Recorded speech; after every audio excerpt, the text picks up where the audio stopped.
Miller, what the hell are you talking about? Damien Sterling said, helping a dazed Serafina rose out of the back of the car. Her limbs were numb from being tied up for so long, and she needed a few minutes to recover, leaning heavily on Damien for support. No time to explain. Get in, we have to go. Right, okay. Damien helped Serafina into the back of his car, and Leo slid back into the driver's seat. Looking at Jeremy Rose, still sprawled on the asphalt, Damien asked, "What about him? We're just leaving him. He's a pawn Nico already sacrificed. He's useless now," Leo said. He spun the car around, floored the gas, and left Jeremy choking on a cloud of exhaust. Terrified all night and freshly beaten by Damien and Leo, Jeremy didn't have the strength to get up. He just lay on the cold, hard road, staring at the moon. It's so full tonight, he thought, and cold. As he stared, his thoughts drifted back to his childhood. Mother, I don't want to play with Serafina. I don't want to play chess with grandfather. I just want to read my book. What's the point of reading? All you do is read. What kind of future will you have? Do you want to be a pathetic failure like your father for the rest of your life? I'm not really a Rose. Smack. You listen to me. Your name is Rose. And if Serafina's family doesn't have a son, when she marries, you will be the most qualified heir to the Rose family. You will do what an heir is supposed to do. Mother, do I really have to be the heir? You must. But I don't want to be. And I don't even like my name. There are no buts. You will learn to like it. This is the name I gave you, the life I've arranged for you. You will do as I say. His mother's words echoed in his head, over and over. When he opened his eyes again, he was still on the cold pavement. Gazing at that perfect, distant moon, Jeremy's eyes were hollow. Mother, he whispered, his voice faint, I really don't want to be the heir anymore. Being your son is so tiring. Please, just let me go. Damien's car tore through the night, Leo driving even faster than when he'd been chasing Jeremy. With two protagonist-level halos protecting them, he wasn't worried about crashing. Miller, where are we going now? The Jiang family's casino. What for? Damien didn't get it. They'd rescued Serafina. He could understand Leo not rushing back to Jeremy's house to save Julianne, but why a casino? Ugh, it's hard to explain right now. The bottom line is, we need to grab Nico, and fast. Leo's mind was racing. Nico's plan to hold Serafina at a Jiang-owned casino wasn't just about sabotaging the engagement. That was pointless. They couldn't kill Serafina. If she died, their grandfather's will would be voided, and Damien would immediately inherit his 20% stake. Combined with his father Donovan's 30% and his reclusive Uncle Alistair's 10%, they'd have a 60% controlling share. Marcus Sterling would be instantly powerless, cast out of the family. Without the Sterling name to protect them, Marcus and Nico wouldn't even have to face Donovan's wrath. An enraged Mr. Rose would take care of them personally. It was a stupid move, and Marcus and Nico weren't that stupid. If Leo was right, they were bold enough to grab Serafina tonight because they already had another trump card in their hand. Snatching Serafina was just a backup plan. But when Nico learned Julianne was with Serafina, he knew the plan would be exposed. He'd cut his losses, sacrificing the Serafina gambit and tossing Jeremy aside like trash. That's why Nico had deliberately sent Jeremy driving in the opposite direction of the casino. Nico's real ace in the hole, the one meant to upend the engagement party tomorrow, was still hidden somewhere in that casino. Meanwhile, back at Jeremy Rose's house, Julianne Hale had, with a little creative chaos, accidentally shattered a few antique vases. That was all it took for the search party of bodyguards to turn on each other. Frustrated at not being able to find her and already on edge, they started arguing about who was going to pay for the priceless damages. The bickering quickly escalated to finger-pointing and accusations. No one was sure who threw the first punch or vase shard, but soon, the whole group was a swirling vortex of fists and fury. More than a dozen trained men brawling in a confined space was pure pandemonium. The ground floor living room echoed with shouts, curses, and the crunch of bone and porcelain all night long. By the time the dust settled, the house was a wreck. It looked like a war zone, and by then, Julianne had already found her confiscated belongings, along with some of Jeremy's more compromising possessions. After stuffing everything into her bag, she started a small, cheerful fire in his mother's bedroom and slipped out during the commotion. She thought she was in for a fun night of cat and mouse, but these guys were amateurs. No challenge at all. Just as she reached the front gate, she saw a car with a crumpled front bumper pull up. Julianne ducked behind the gatepost. The car honked twice, but the main gate to the villa remained shut. Damn it, where is everyone? Jeremy cursed, getting out of the car and stumbling toward the gate. A shard from his glasses had cut his eyelid, and Damien's fists had done the rest. His eye was swollen to a slit. Already nearsighted, He could barely see. He fumbled his way to the gate and knocked, but there was no answer. Everyone inside was a little preoccupied with the fire. If Jeremy could have opened his eyes just a little wider, he would have seen the thick, black smoke billowing from his own home. "What are those idiots doing?" he muttered. He decided to use the smaller side gate and leave the car for now. Click! He opened the gate and took a few steps into the darkness, then froze. He felt a sudden, cold pressure against his neck. "Don't move if you want to live." A woman's icy voice came from right behind him. No, please don't kill me. Whatever you want, I'll give it to you." Jeremy threw his hands in the air, not daring to resist. He just survived a beating from Damien and Leo. Just getting up and driving home had taken all his willpower. He had no fight left, especially not against someone holding a weapon. "Oomph," Julian scoffed, pressing the tip of the knife harder against his neck. The muscles in Jeremy's neck went rigid with terror. His voice trembled, a sob catching in his throat. "Please don't kill me. I'm begging you, please." A hint of amusement entered Julianne's tone. "Begging me now? Where was this energy when your mother had me tied up?" Jeremy's eyes widened. "You're Julianne Hale? How did you get out?" He couldn't comprehend it. How had she broken free, evaded a dozen trained bodyguards, and was now waiting for him at the gate with a knife? Was she some kind of superhero? "You're not in a position to ask questions," Julianne said, her fingers twitching slightly. The movement sent a fresh wave of panic through him. He thought he could feel the cold steel beginning to slice through his skin. "Don't. Please, spare me. It wasn't me who kidnapped you, I swear. It was my mother. She made me do everything. Working with Marcus Sterling, kidnapping Serafina. It was all her. If you want to kill someone, kill her. A real dutiful son, aren't you? She's only ever used me as a tool to satisfy her own lust for power," Jeremy said, his voice laced with despair. "She never treated me like a son. So why should I treat her like a mother? Answer a few questions, and I'll let you go." Okay, anything you want. What happened to your face?" "Your boyfriend and Damien Sterling beat me up. They rescued Serafina?" "Yes. And they just let you go." "I'm useless. I guess they figured I wasn't worth their time and left me on the side of the road." "Where are they now?" "They went to the casino." "The casino?" "The Jiang family's casino." "Why there?" "I don't know." "You sure about that?" Julianne's fingers flexed again. I really don't know." Jeremy was on the verge of tears. "My only job tonight was to grab Serafina and take her to the casino." "So you didn't go?" "I was on my way." He repeated the story he'd rehearsed for Leo. Julian listened, processing. After a few seconds of silence, the pieces clicked into place. "You're coming with me." Wait. You said if I answered your questions, you'd let me go. You have a new purpose now. Take me to the Jiang family's casino. When we get there, I'll let you go." "No, you can't. What? One more word and you die right here." Okay. I'll do whatever you say. Just then, a group of men in sharp suits approached. Seeing Julianne holding Jeremy, they immediately deferred to her. The lead bodyguard held his hands up placatingly. "Ms. Hale, we're with Mr. Miller. You don't need to be afraid."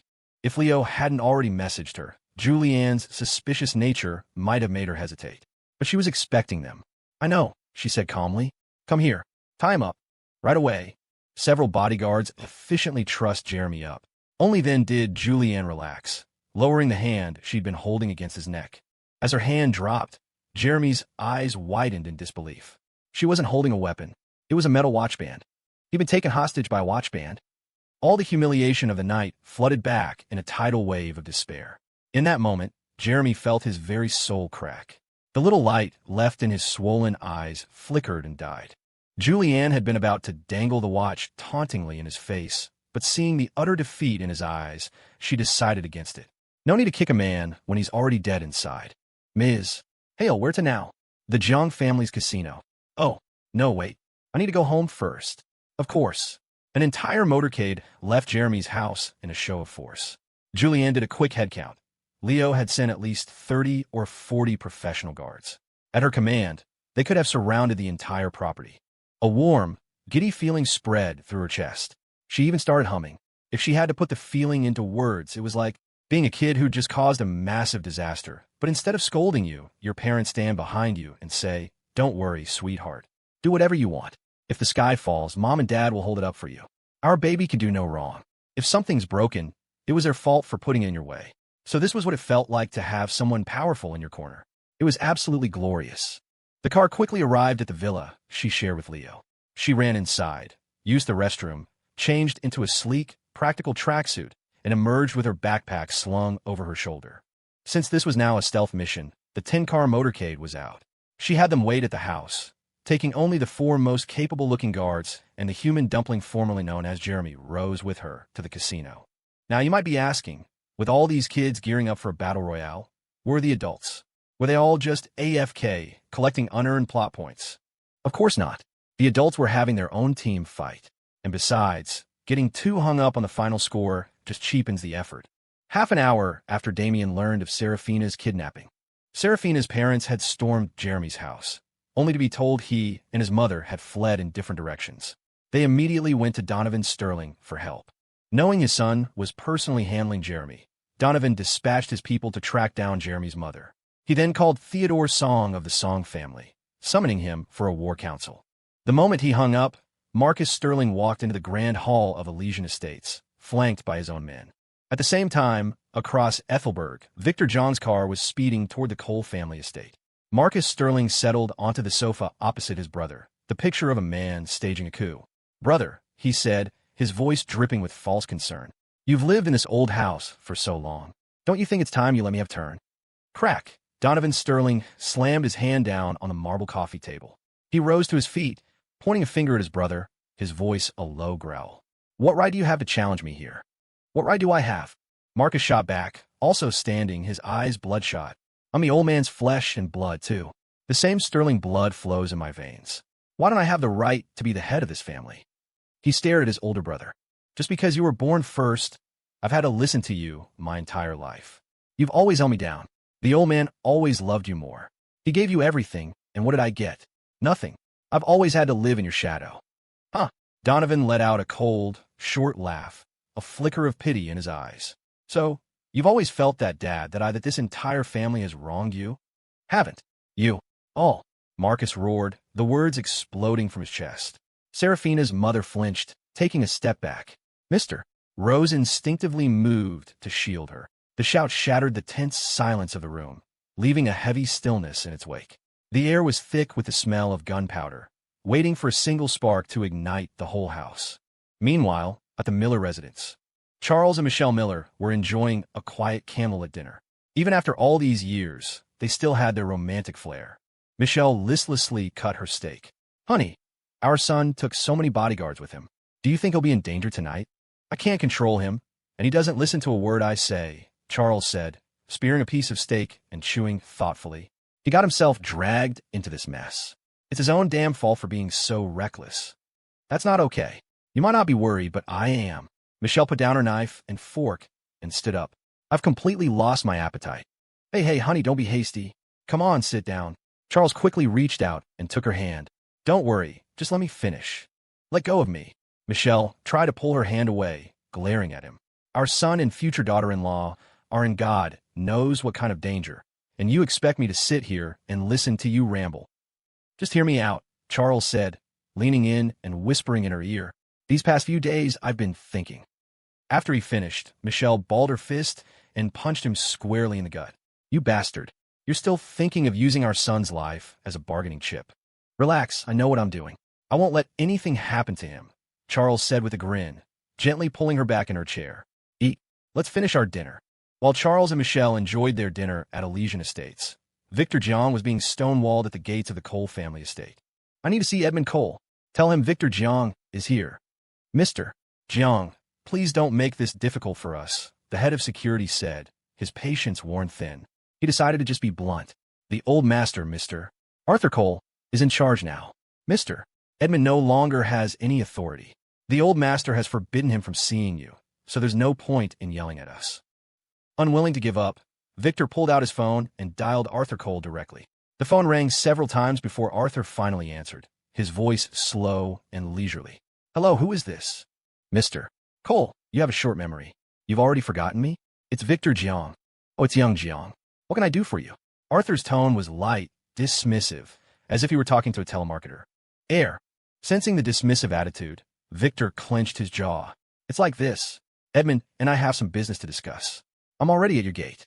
I was wondering if..." Before Victor could finish, Arthur cut him off. "I've sent him away for further training. He might not be back for some time. If you have business to discuss, you can discuss it with me." Hearing this, Victor paused for 2 seconds before continuing. No, it's not a big deal. Just a small matter between the two of us. Since he's not here, I'll just wait. I'll come back when he returns. Very well. I'll be on my way then. Victor hung up without waiting for a reply. From the balcony of the main house, Arthur Cole watched the phone go dark and let out a cold snort. As Victor's car drove away, Arthur muttered under his breath, "Ambitious wolf." He turned and went back inside. There, his son, Edmund Cole, sat silently, head bowed. Across from him sat his own son, Ethan. Arthur strode in and sat on the sofa between them. An invisible pressure radiated from him, and Edmund lowered his head even further. Tonight, the old master was settling old accounts. It was going to be an eventful night for the Cole family, too. In the main hall of the Song family home. After hanging up on Donovan Sterling, Theodore Song had yet to leave for Elysian Estates. With the Sterling family splitting apart, Theodore was the last person who wanted to pick a side. The Songs and Sterlings have been tied together by business ventures since the old patriarch was still alive. The rise or fall of the Sterlings would directly impact the Song family. Now, at this critical juncture, choosing the wrong side meant certain retaliation from the other. Any major shift in the Sterling Empire would be a fatal blow to the Songs. Theodore paced back and forth in the living room, agonizing over whether to go at all. His daughter, Audrey, watched his troubled expression and finally spoke up. "Dad, I've told you for years not to tie our business so closely to the Sterlings. You just wouldn't listen." All right. What's the use of saying that now?" Theodore waved his hand impatiently. "If you and your brother were more capable, I wouldn't have to work so hard to keep this family afloat." "Please don't lump me in with him when you say that," Audrey retorted, her voice sharp. "I work day and night leading my team on new projects for the company. In what way am I not capable?" Theodore looked at his daughter, displeased. "Fine. If you're so brilliant, tell me who I should support tonight." "If you ask me," Audrey said, her gaze steady, "you shouldn't support Donovan or Marcus. What you should be doing right now is strengthening our relationship with the Miller family and starting to untangle our core businesses from the Sterlings. That is what matters most." Her words hit him like a ton of bricks. Theodore's Song fell into a deep, contemplative silence. Inside the Jiang family's underground casino, Nico Sterling was on the phone with his third uncle. When the call connected, Alastair Sterling sounded confused. "What is it, Nico? What's gotten into you calling your uncle so late at night?" As he spoke, a vague sense of unease settled over him. Nico smiled thinly. "Uncle, it's just been so long. I missed you. Are you asleep? Want to come out and play?" "No, I was about to." "Don't be so quick to refuse, Uncle," Nico interrupted. "I wouldn't call you in the middle of the night for no reason. And since I'm calling, it must be about something important. Important? If Sunny hadn't died in that fire all those years ago, she'd be, 15 or 16 by now?" Nico paused deliberately, watching Alastair's reaction on the screen. Sunny was Alastair's daughter, who had perished in a fire over a decade ago. Nico had only been a child himself, so his memories of the event were hazy. Sunny had only been walking for a few months. Alastair laughed, a hollow sound. In reality, the hand holding his phone was trembling. "Stop beating around the bush, Nico. Just say what you have to say."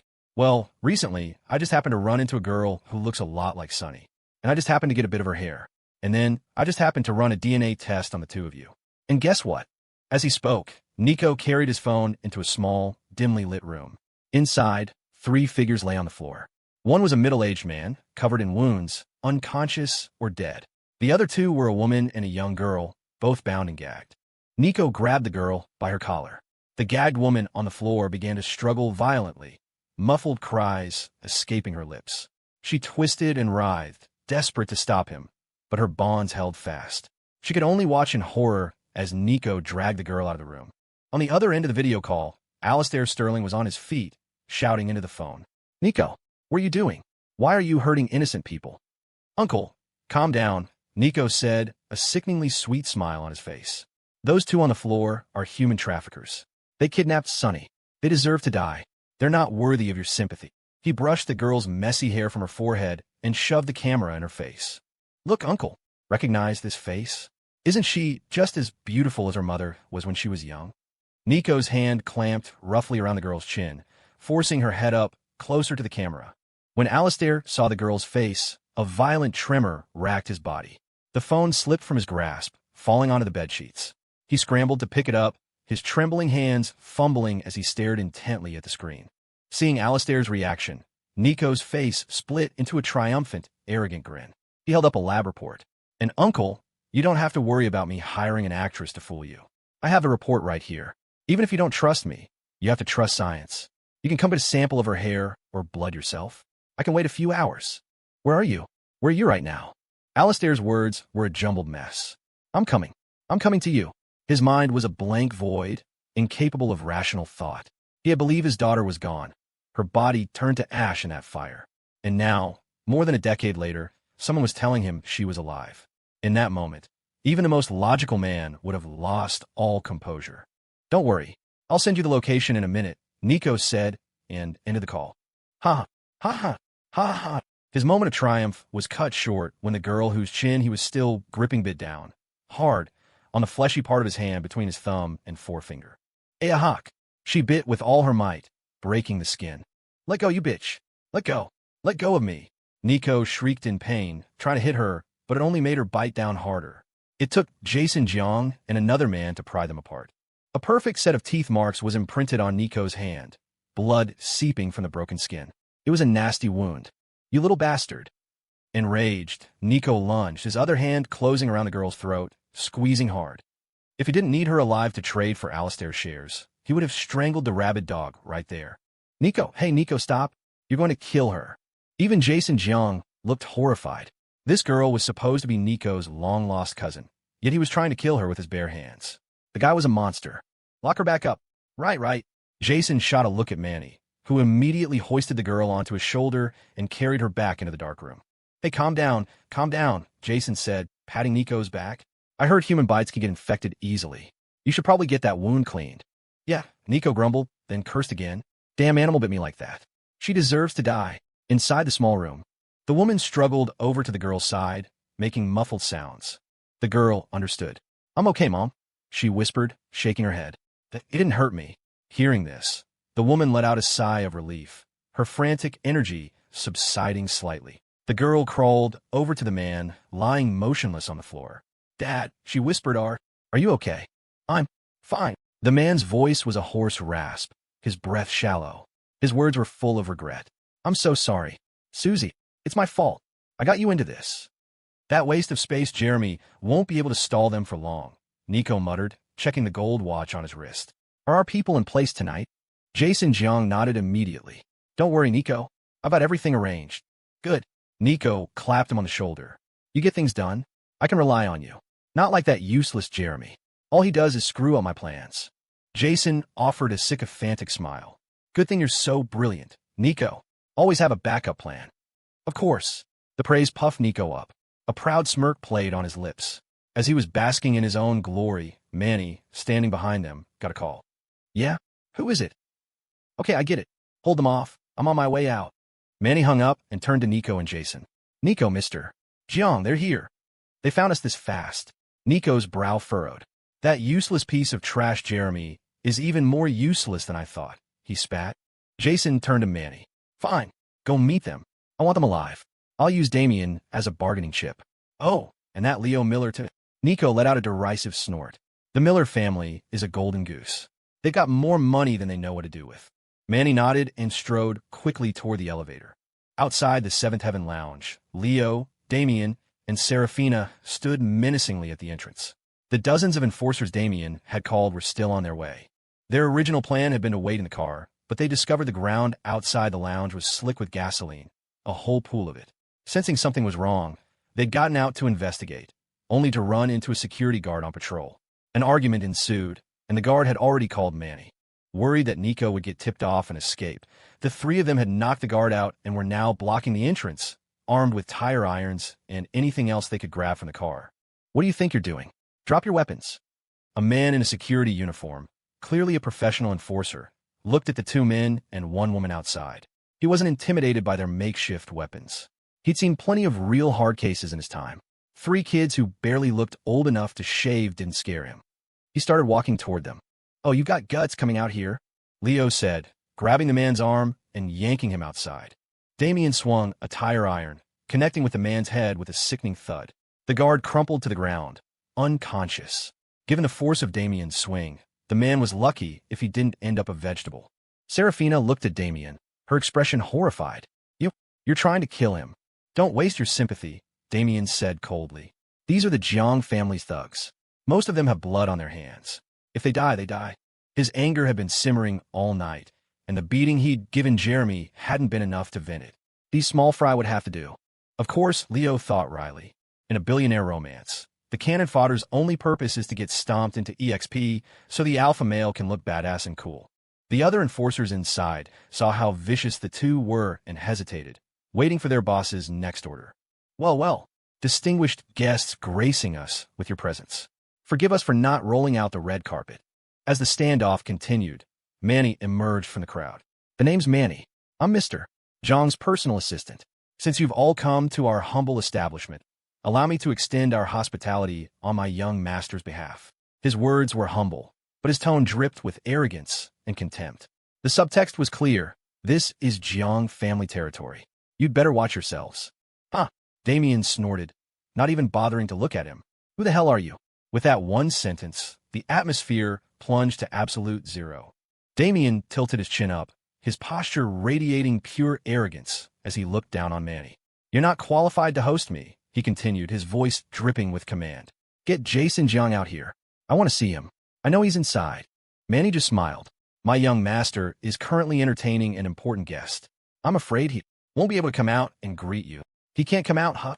Leo stepped in front of Damien. Fine. We'll wait right here. We'll wait until your young master has time to come out and personally welcome us. It's cold out here, Manny said. Why not wait inside? No thanks. If we get cold, we'll just start our own fire to keep warm. Leo glanced meaningfully at the car parked by the entrance and the pool of gasoline on the ground. Manny was silent for a few seconds, then smiled again. As you wish. But I should warn you, if anything unexpected were to happen to you out here, you couldn't possibly blame us. He turned and walked back into the lounge. Once inside, he spoke to the men guarding the door, his voice loud and clear. Take them alive. 10 silver chips for each one you capture. At the mention of the prize, a silver chip from a Jiang casino was worth $1 million. The enforcer's eyes turned red, like predators smelling blood. Manny's voice was so loud that Leo, Damien, and Serafina heard every word. What? What do we do? Serafina asked, grabbing Damien's arm, her voice trembling. Damien gripped his tire iron tighter. Stay behind me. We'll fight our way in. Leo shot him a wry smile. Forget fighting our way in. How much longer until your backup gets here? Don't worry, they're close. Before Damien could finish, the thugs charged. Like a brainless jock, Damien raised his weapon, ready to meet them head-on. Luckily, Leo grabbed him. Don't fight them at the door. Leo pulled Damien, who pulled Serafina, and the three of them scrambled back from the entrance. A flood of men in black suits poured out, a dark tide surging toward them. In the dim light of the night, it looked like a scene from a zombie movie. Fighting them at their own front door was suicide. Damien might have a protagonist's plot armor, but Leo wasn't about to watch him charge into a meat grinder. Still, they couldn't just keep running. Leo's eyes fell on the pool of gasoline. An idea sparked. Damien, there's nothing valuable in that car of yours, right? No, why are you asking about that now? No reason. Lend me your lighter. What for? I'm going to torch your car. What? Leo ran to Damien's sports car and started pushing. Damien and Serafina just stared dumbfounded. Don't just stand there, help me push. Oh, right. They didn't understand, but they did as he said. Together, the three of them shoved the car right in front of the lounge's main entrance. Leo told the other two to get behind him, then held up the lighter, facing the charging mob. Don't move. Stay right where you are, or I'll light this car up, and we all go down together. It was a bluff, a desperate play to buy time until Damien's people arrived. And it worked. The goons froze. They all knew the building was surrounded by gasoline. If Leo flicked that lighter, things would get very real very fast. No one wanted to be the first to get barbecued. Seeing them hesitate, Leo breathed a silent sigh of relief. But his victory was short-lived. A voice boomed over the lounge's intercom system, Manny. Another 10 silver chips. $2 million per person. The money-hungry thugs forgot their fear. Their eyes glowing with greed, they charged. Son of a bitch. Leo cursed Manny under his breath, dropped the lit lighter to the ground, and ran. Whoosh! The tiny flame touched the gasoline and erupted with a roar. 2 dragons of fire shot out from the epicenter, racing in opposite directions until they completely encircled the Seventh Heaven Lounge. Boom! The flames engulfed Damien's luxury car. The gas tank exploded under the intense heat, spraying fuel everywhere and turning the raging fire into an inferno. The thugs who had been charging forward moments ago scrambled back, terrified of being splashed with burning gasoline. Leo looked at Damien apologetically. Sorry about that, Sterling. I'll buy you a new one. Let's not worry about that right now, Damien said, waving it off. What's our next move? We wait, Leo said, sitting down on the ground to catch his breath. We wait for your people to get here, and then we go in and clean this place out. Damien, a surprised voice called out from behind them. All three of them whipped their heads around. Alistair Sterling was leaning out the window of his car, peering at them. He was in his pajamas, his normally impeccable hair a mess. Uncle Alistair? Damien was stunned. His uncle, while always a bit of a recluse, was never disheveled in public. Damien had never seen him like this. Confirming it was his nephew, Alistair immediately got out of the car. What are you doing here? We should be asking you that, Damien replied, confused. What are you doing here so late at night? It's Nico. That bastard Nico, he. Alistair was so agitated he could barely breathe. Damien rushed to his side, patting his back. Uncle, calm down. Take it easy. Damien, it's Sonny. They found Sonny. Alistair gripped Damien's arm, his body shaking uncontrollably. He had been bottling up his emotions the entire drive over, but seeing his nephew, the dam broke. He recounted the entire video call with Nico. By the time he finished, the three of them finally understood what Nico was really after. Damien clenched his fists. Miller, you were right. Nico had more than just Serafina as a bargaining chip. No wonder my Uncle Marcus dared to openly challenge my father. Leo shook his head. To be precise, Serafina was never the chip. They only ever had one. Alistair's 10% was the key. If Marcus got his hands on those shares, he and Donovan would both hold 30%. As long as Damien's 20% hadn't vested, their power would be equal. Factoring in Marcus's backroom deals with the board of directors, it was likely he already controlled a portion of their shares as well. Before Damien's marriage, his 20% was effectively frozen. With 30% plus support from other shareholders, Marcus could completely overpower his brother. But it was clear Marcus's plan wasn't fully baked. Tonight's chaos felt less like a masterstroke and more like a cornered animal lashing out. That was it. Marcus was terrified. He was terrified of Damien and Serafina's engagement. Once that was official, he'd lose his chance to flip the board forever. He couldn't wait any longer. He had to gamble everything, right here, right now. The pieces finally clicked into place for Leo, and for the others as well.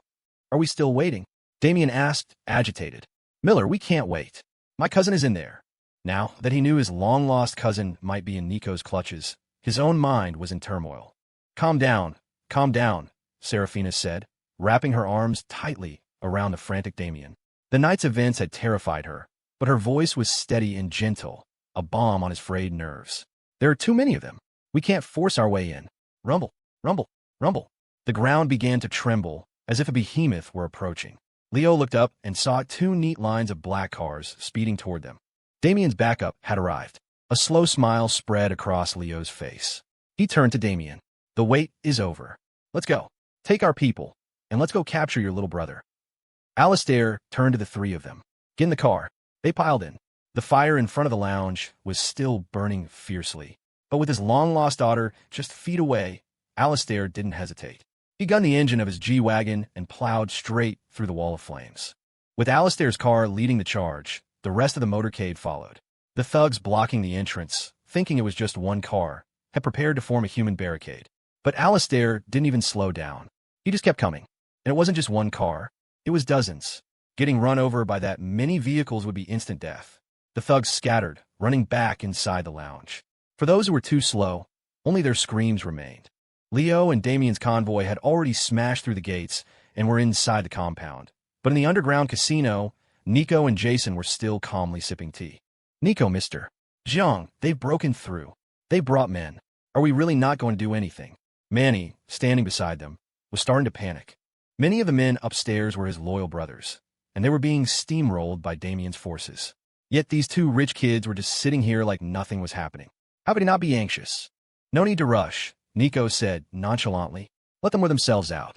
Once they're exhausted, we'll go up and deal with them properly. For years, he had been crushed under his cousin's heel, living like a rat in the shadows of the Sterling family, always hiding from Damien's brilliance. Now, the roles were reversed. He was the cat, and he was going to enjoy playing with his prey. With that thought, Nico drained his teacup. But Manny started to protest, but Jason cut him off. What are you afraid of? So what if they have more men? Without a guide, those idiots will never even find the entrance to the casino, Jason said with a confident smirk. After taking over the Seventh Heaven Lounge, he had not only renovated it, but also redesigned the casino's entrance. He was certain Leo and Damien would never find it, which was why he was so unafraid. But there was one thing they hadn't accounted for. "You're sure this is the way into the casino?" Julian stared skeptically at the small, tomb-like pit in the ground. "What are you, a bunch of mice? Do you always crawl into doggy doors?" "It's an emergency escape route. We don't normally use it," Jeremy explained. "There's an entrance from inside the lounge, but it has an anti-intrusion system." "What's that?" "It's a system that automatically locks the main doors in case of a forced entry or any other emergency. It can't be opened from the inside or the outside." Julian glanced at the fiery lounge in the distance. "Does a fire count?" "High temperatures and thick smoke will trigger it." "Oh," she said, as if a light bulb had gone off. "I get it. So that ring of fire was part of your strategic deployment, too? Trap everyone inside and leave yourselves a little rat hole to escape through?" "Yeah, that's basically it." "You're really smart, m'lady." Jeremy offered a sycophantic compliment, then quickly added, "So, can you let me go now?" Jeremy's face was now swollen to a frightening degree, mostly thanks to Damien, with some finishing touches from Leo and Julianne. In the car, he tried to be difficult, but a bit of Julianne's persuasion had made him remarkably cooperative. "Not bad, not bad. You've done a great service tonight." Julianne patted his head like he was a dog. Jeremy's face was now swollen to a frightening degree, mostly thanks to Damien, with some finishing touches from Leo and Julianne. In the car, he tried to be difficult, but a bit of Julianne's persuasion had made him remarkably cooperative. "I don't need any credit," he pleaded. "Can you just let me go?" "Let you go?" Julianne frowned. "I haven't even seen Nico yet. How do I know you're not lying to me?" "I'll let you go after I see him." "No way." Jeremy's jaw nearly hit the floor. He shook his head frantically. "I can't see Nico. If that psycho finds out I led you here through this tunnel, he'll kill me." "Relax, what are you worried about?" Julianne put her hands on her hips. "If I'm telling you to go in, it means I can guarantee you'll walk out alive." No. Jeremy was adamant. "They hate traitors more than anything. When the fighting starts, I'll be the first one they eliminate." Julianne rolled her eyes. "Let me put it plainly. Nico isn't making it out of tonight alive. What are you so afraid of?" "I'm still not going. I'm scared." Jeremy's head was so swollen he looked like a pig, which made his terrified expression almost comical. Julianne clenched her jaw. She was starting to think Jeremy's parents hadn't been wrong in naming him. The kid really was a coward. "You're not going?" Julianne held out her hand, and one of her bodyguards immediately handed her a thin bamboo rod.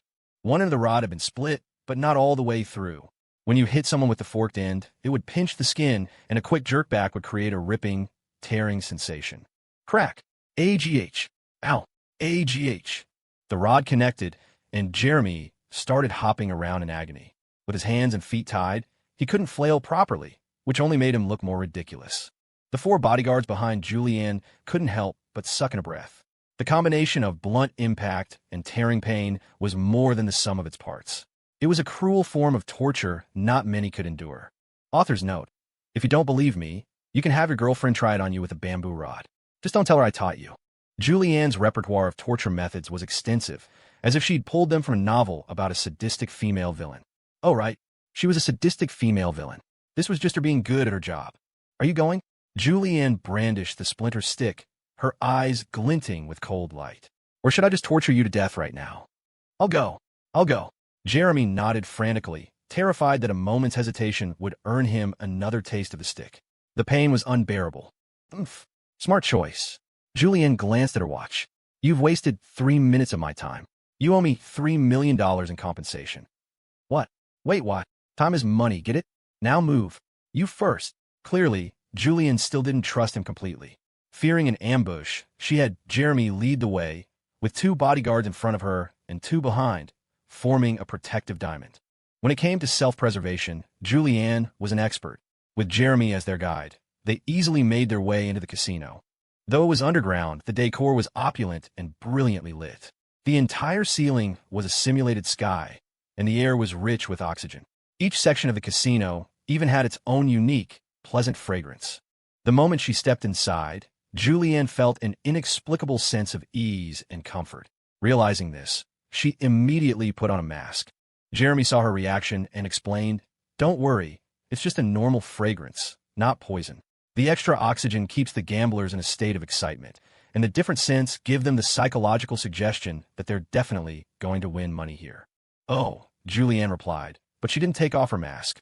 Julianne found it odd. There was a brawl and a massive fire upstairs, yet the casino below was operating as usual.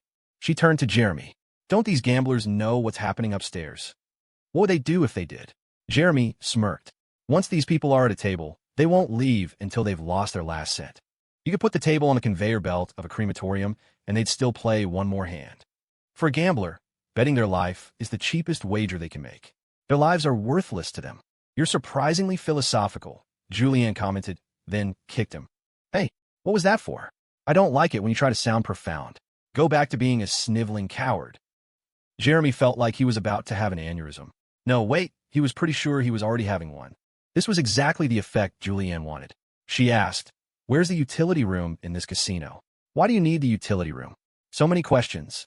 Just answer me," Julianne said, discreetly flashing the splinter stick hidden up her sleeve.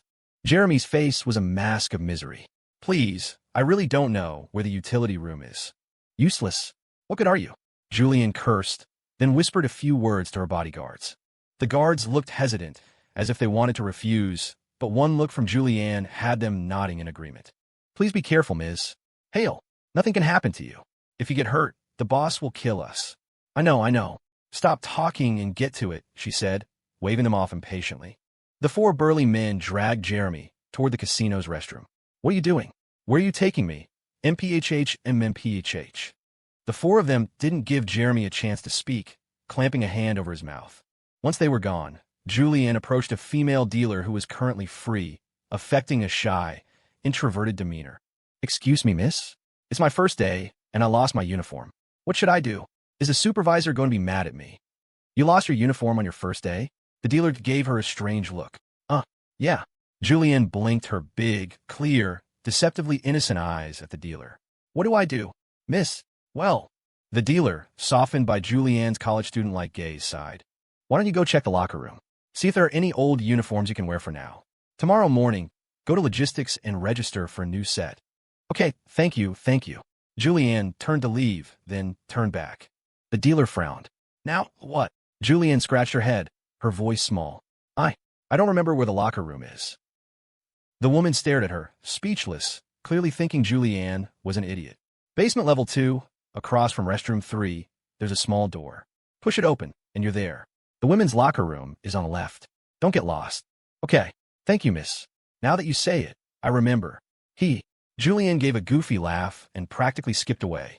The dealer watched her go, muttering, "Are we really that short-staffed? We're hiring college kids now." Julianne had intended to find a dealer's uniform to blend in, but when she got to the locker room, she found every locker was locked.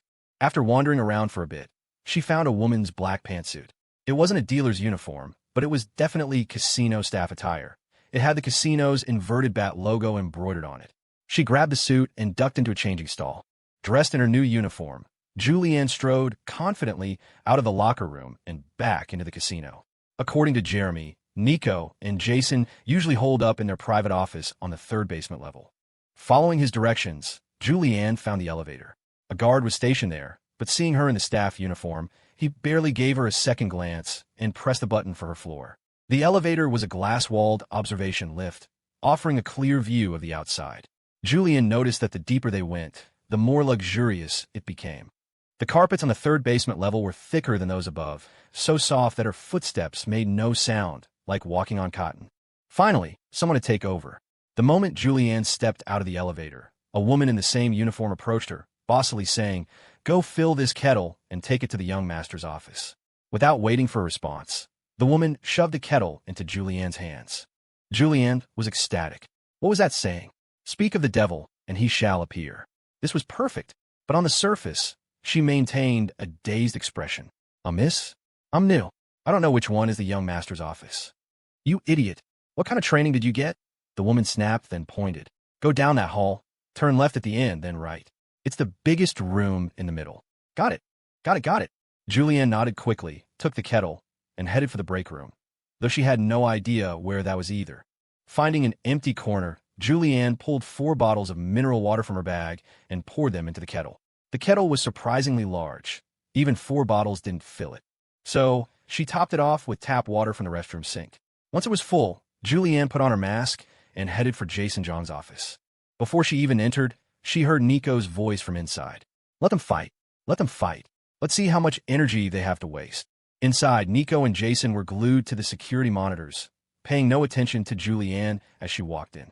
The large water cooler bottle under the tea table was empty, and the wastebasket was overflowing with used tea leaves.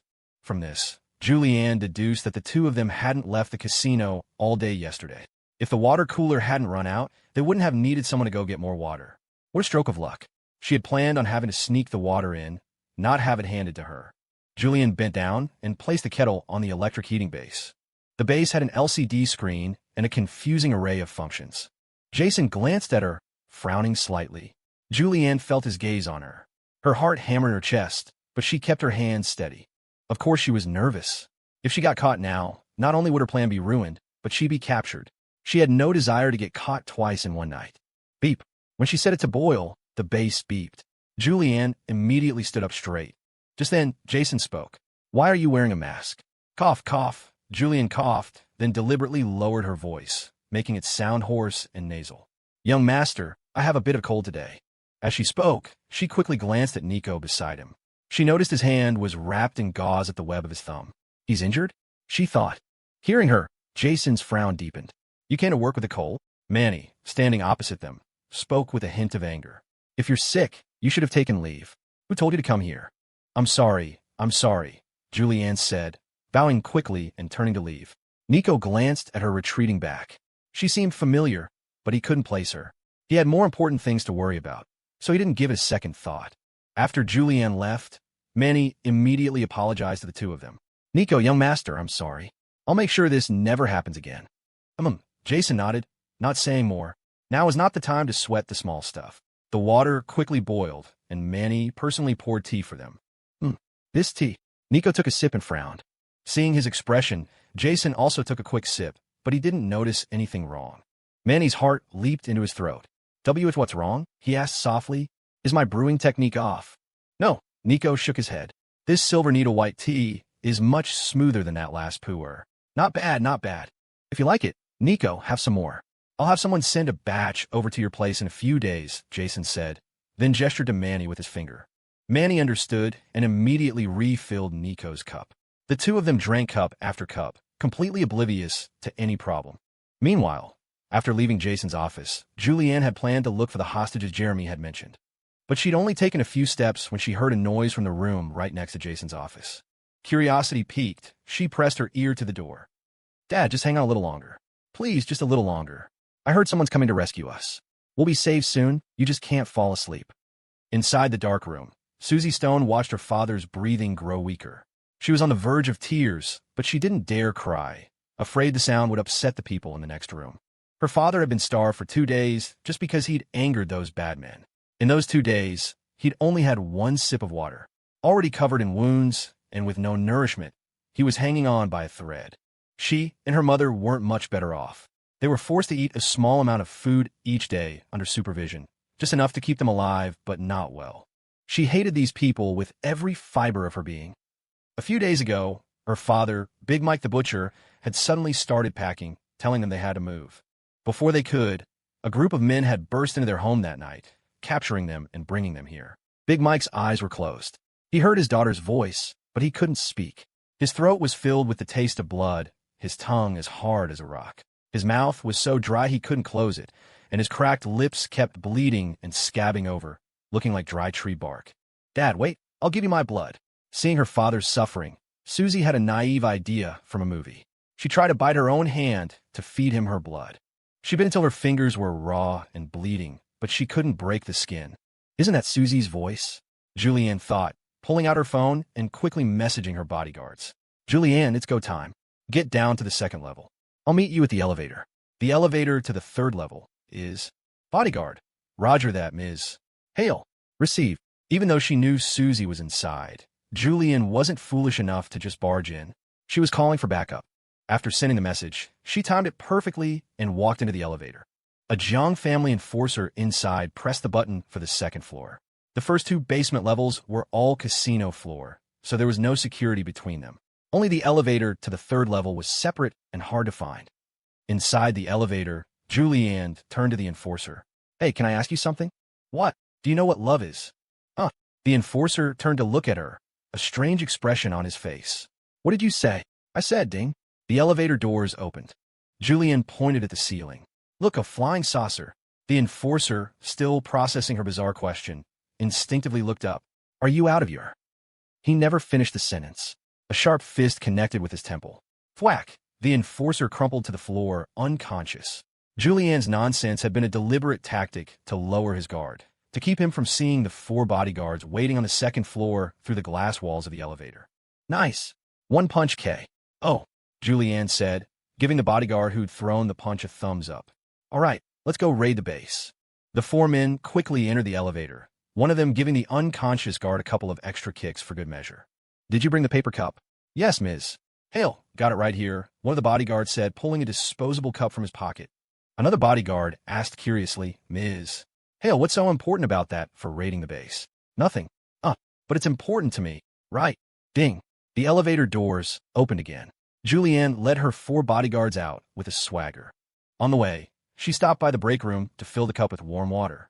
Nico and Jason had no idea what was about to hit them. Knock, knock, knock.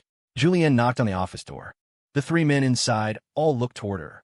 Manny's jaw dropped for a second. Then his face contorted with anger. Didn't I tell you to get lost? Why are you back? Julianne feigned panic. Manny, I think there's trouble in the casino. You should come out. Hearing this, Manny immediately turned to Jason and Nico. Young master, Nico, I'll go handle it. After getting their nod of approval, he walked out. What happened? Some guy lost a bunch of money and started a fight. Julianne began to spin a tale. And they need me for that crap? What am I paying my security for? Manny grumbled, following Julianne toward the elevator. I don't know. Julianne continued to play dumb. Manny looked at her, a nagging feeling that something wasn't right. Before he could put his finger on it, 4 dark figures shot out from around the corner, surrounding him. What? Manny stared in horror at the 4 shadows, instantly snapping into a defensive stance. His reflexes were far better than the goon at the elevator, but it was useless. 1 against 4 was a losing battle. Against 4 trained, muscular enforcers working in tandem, Manny didn't even last a minute before he was on the ground. You're... Manny's words were cut short as he lost consciousness. Jason Zhang's right-hand man. Huh? Not so tough. Julianne kicked lightly at Manny's unconscious form. Her 4 bodyguards looked at her, speechless. It was 4 of them ambushing one guy. If he'd still been standing, they would have had to turn in their bodyguard licenses. With Manny out of the way, they strode confidently into Jason's office. You again? Jason frowned, looking at Julianne, who had returned with 4 men in tow. Julianne ripped off her mask and waved with a cheerful smile. Perhaps I should reintroduce myself. Julianne Hale. Nico blurted out before she could say another word. Who gave you permission to introduce me? Julianne snapped, pointing at Nico. Go slap him. One of the bodyguards grinned and charged forward. Smack! The crisp sound of a slap echoed through the room.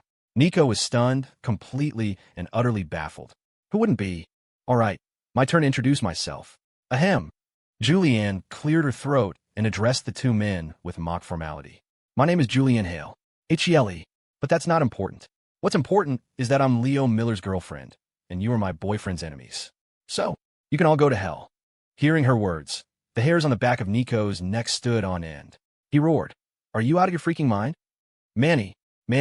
Jason shouted for his subordinate. It was no use. Julianne pointed at Jason. Stop shouting. He's not coming back. Then she pointed at Nico. You dare curse at me? Give him another one. Smack. This one was even louder. The bodyguard was enjoying himself, a smirk playing on his lips. Have you had enough, you bitch? Nico snarled, balling his fist to lunge at Julianne. But he'd barely taken 2 steps before he was grabbed by 2 bodyguards, 1 on each side. The other 2 guards restrained Jason on the sofa. He seemed to have given up, not even bothering to struggle as they pinned him down. Nico, however, was still fighting. Stop struggling, Julianne said, hands on her hips. The fact that I'm standing here means I've already won. Damn it, I planned for everything. How did I miss you? Nico bared his teeth, his face contorted in a furious snarl. Weren't you supposed to be locked up at Jeremy's house? I was. Julianne nodded, a wicked grin spreading across her face. Too bad Jeremy's house couldn't hold me. I should thank him for kidnapping me. Otherwise, I might not have found this place tonight. You. Nico's blood pressure skyrocketed. His face flushed a deep red. Jeremy rose. That useless piece of trash again. I'm going to kill him. He screamed, on the verge of a complete breakdown. All right, stop shrieking and be quiet, Julianne said, pointing at Nico's nose. I have one last question for you. Go to hell. I'm not answering any of your questions. Oh, is that so? Well then, I guess I won't be so polite.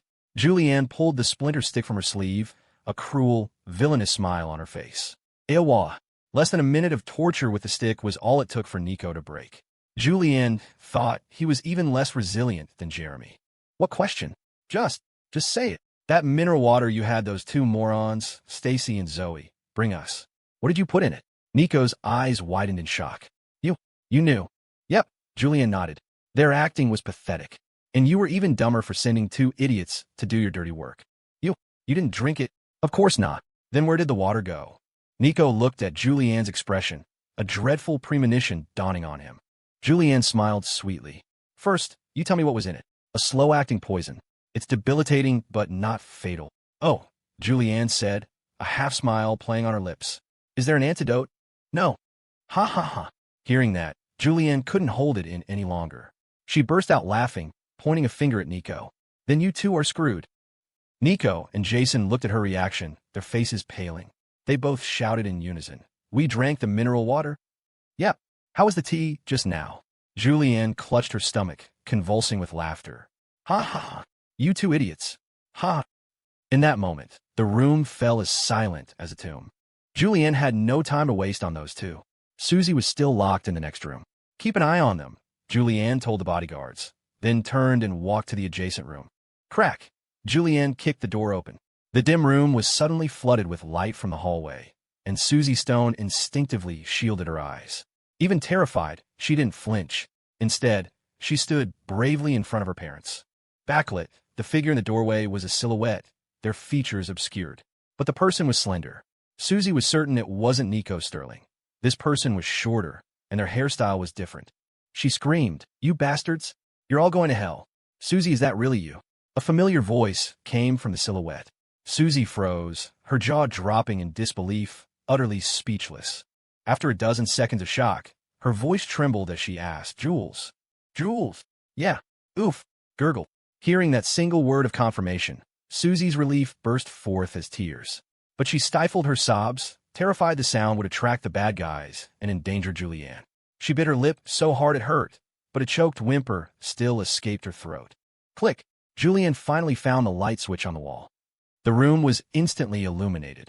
Susie's mother was bound hand and foot, a gag in her mouth, slumped against the wall. Her eyes widened in shock at the sight of Julianne, but she couldn't speak. Big Mike was in a worse state. His limbs were stretched and tied to the four corners of a heavy wooden sofa, immobilizing him. He was covered in wounds, and a foul stench, a mix of waste, blood, and infection, hung in the air. He had clearly suffered inhuman torture and was barely clinging to life. Susie's legs were tied, restricting her movement. As a teenage girl, she was no threat, and she was their most important hostage, so Nico and his men had been relatively lax with her restraints. Seeing this, Julianne's mind flashed to memories of this family, Big Mike, his wife, and Susie, who had been so kind to her and her mother. Such a good family. A surge of white-hot rage flooded Julianne's heart. She gripped the splinter stick in her hand so tightly her knuckles went white, wanting nothing more than to storm back next door and beat Nico to a pulp. But she stopped herself. Rescuing the stones was more important than a moment of vengeance. It was the first time that night her emotions had truly spiraled, but reason still wrestled them back under control. Julianne pulled a small, sharp dagger from her pocket, a gift from one of the bodyguards, and in a few quick motions, sliced through the ropes binding Susie and her mother. The only ropes that gave her trouble were the ones securing Big Mike. Why would they tie up a normal person this tightly? She wondered. Susie's mother helped hold the rope taut for Julianne, but weak from hunger, she didn't have much strength. Susie just stood there, staring at Julianne in a daze, her eyes unfocused, as if she couldn't tell if this was real or a dream. Quick, give your dad some water, Julianne said, pressing a cup of water and a few hard candies into Susie's hands. She had swiped the candies from a fruit bowl in the casino upstairs. After a few sips of water, Big Mike's breathing grew more ragged. He forced his eyes open, seeing Julianne, sweating from the effort of cutting the ropes. A hoarse, garbled thanks escaped his chapped lips. After finishing the large cup of water, a flicker of light returned to his hollow, numb eyes. Susie quickly unwrapped the candy and pushed it into her father's mouth. Julianne turned to Susie. Go get him another glass of water. The kitchenette is. Before she could finish, Susie's mother cut in, her voice frantic. Outside. The thugs are all outside. Julianne shook her head, her tone reassuring. It's okay. Don't worry. I took care of them. It's safe out there now. Okay, I'll go right now. Susie clutched the cup and hurried out of the room. After 2 more glasses of water and a few candies, Big Mike managed to sit up. He took the dagger from Julianne's hand and, with a few expert flicks of his wrist, severed the tough ropes. Julianne watched, stunned. A man who'd been starved and wounded for days still had the strength to wield a blade so skillfully. She had seen Big Mike's impressive knife work when he butchered pigs, but she'd never paid it much mind. Only now did she realize there was more to him than met the eye. No wonder he was the only one bound with special ropes. Jules, thank you. Mike, why are you? Not now. I'll explain everything after we get out of here. Okay. The family of 3 supported one another, following Julianne into Jason John's office next door. Jason and Nico were pinned to the floor by the bodyguards, as still and silent as corpses. They'd been that way ever since they realized the tea they drank was poisoned. When Big Mike saw the 2 men on the floor, his eyes instantly turned bloodshot. He clenched the dagger and lunged forward, but Julianne caught his arm. Mike, no knives, she said, her voice firm. They're not allowed to die yet. Hearing this, Jason and Nico let out a silent sigh of relief. But Julianne's next sentence sent a chill straight to their souls. She pulled out the splinter stick and handed it to him. Use this. It works better. Good. Big Mike took the stick and stalked toward them. Don't overdo it, Julianne cautioned. You just gotten back on your feet. Big Mike said nothing, merely bringing the stick down on Nico and Jason again and again. Ard, Aya!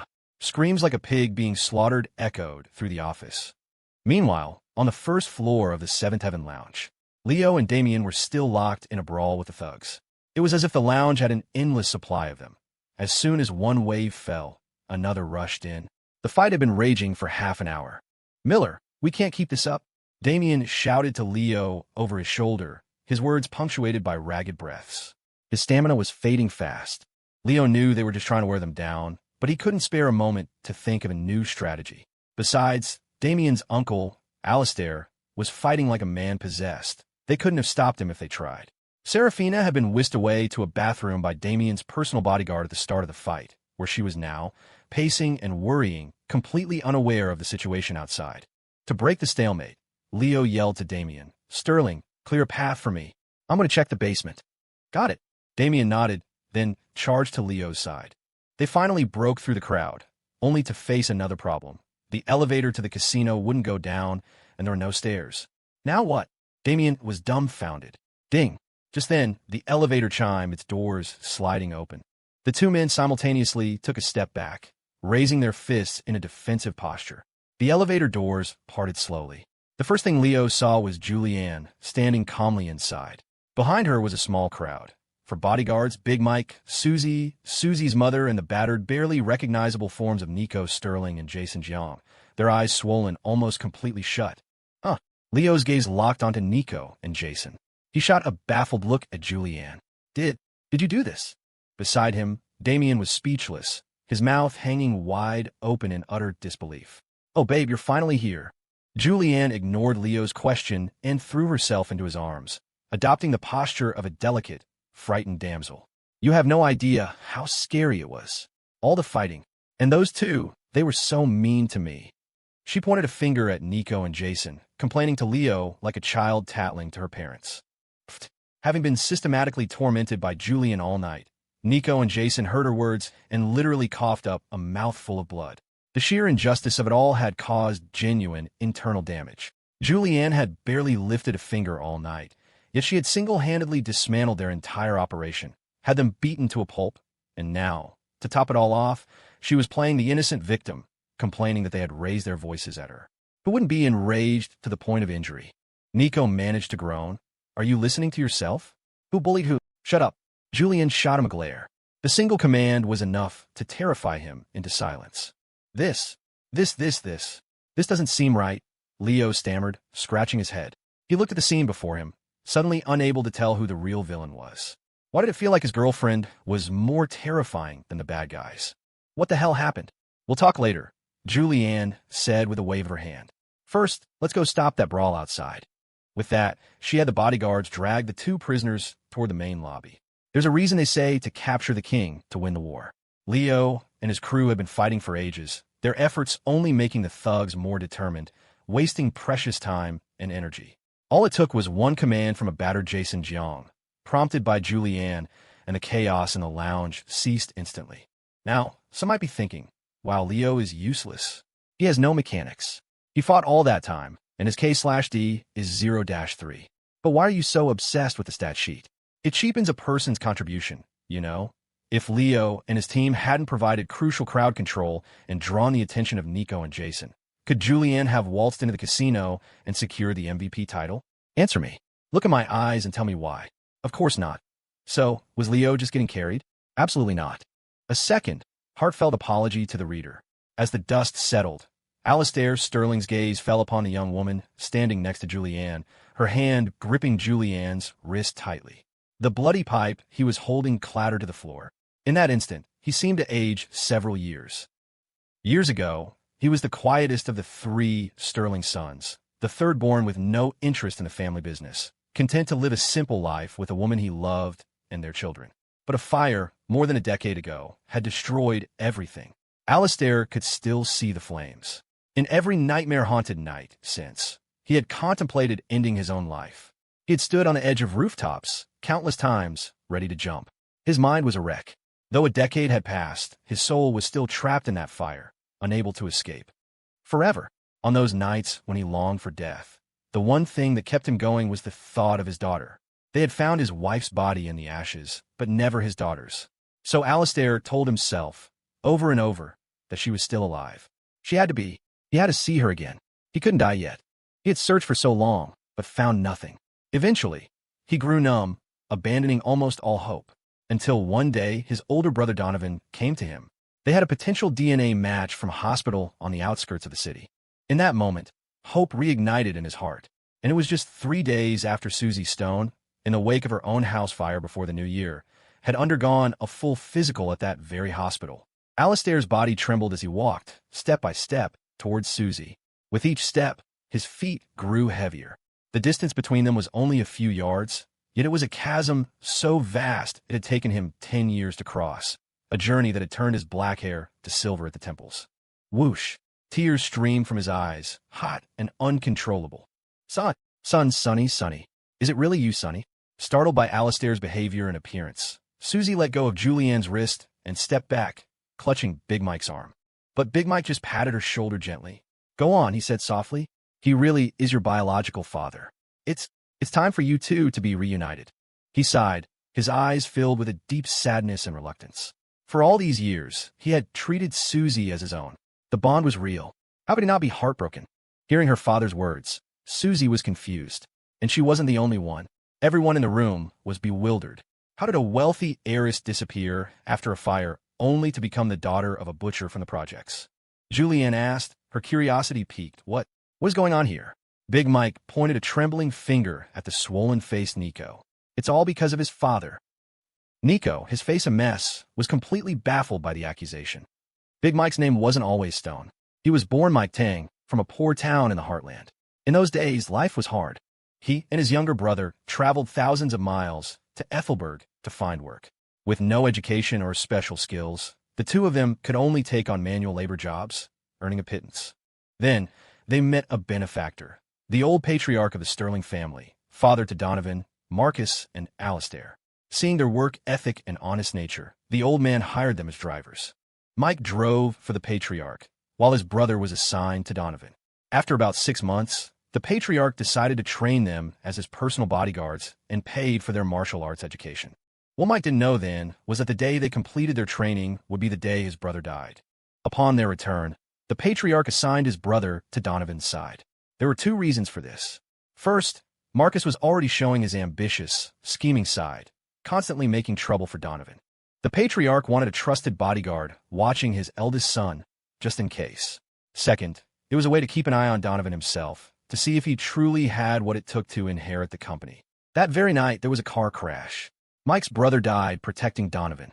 At the time, the patriarch suspected Donovan had orchestrated the crash to eliminate the spy he had placed in his camp. Although the incident was officially ruled an accident, the seed of distrust between father and son had been planted.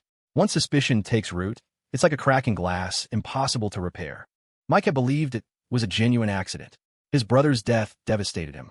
He asked the patriarch for leave to go home and mourn. The old man granted him the time off, but refused his resignation, urging him to stay on, even keeping him on the payroll during his absence. Mike eventually agreed, promising to return after he'd composed himself. It was half a year before Mike returned to the Sterling estate. In that time, the distrust between the patriarch and Donovan had festered into a Cold War.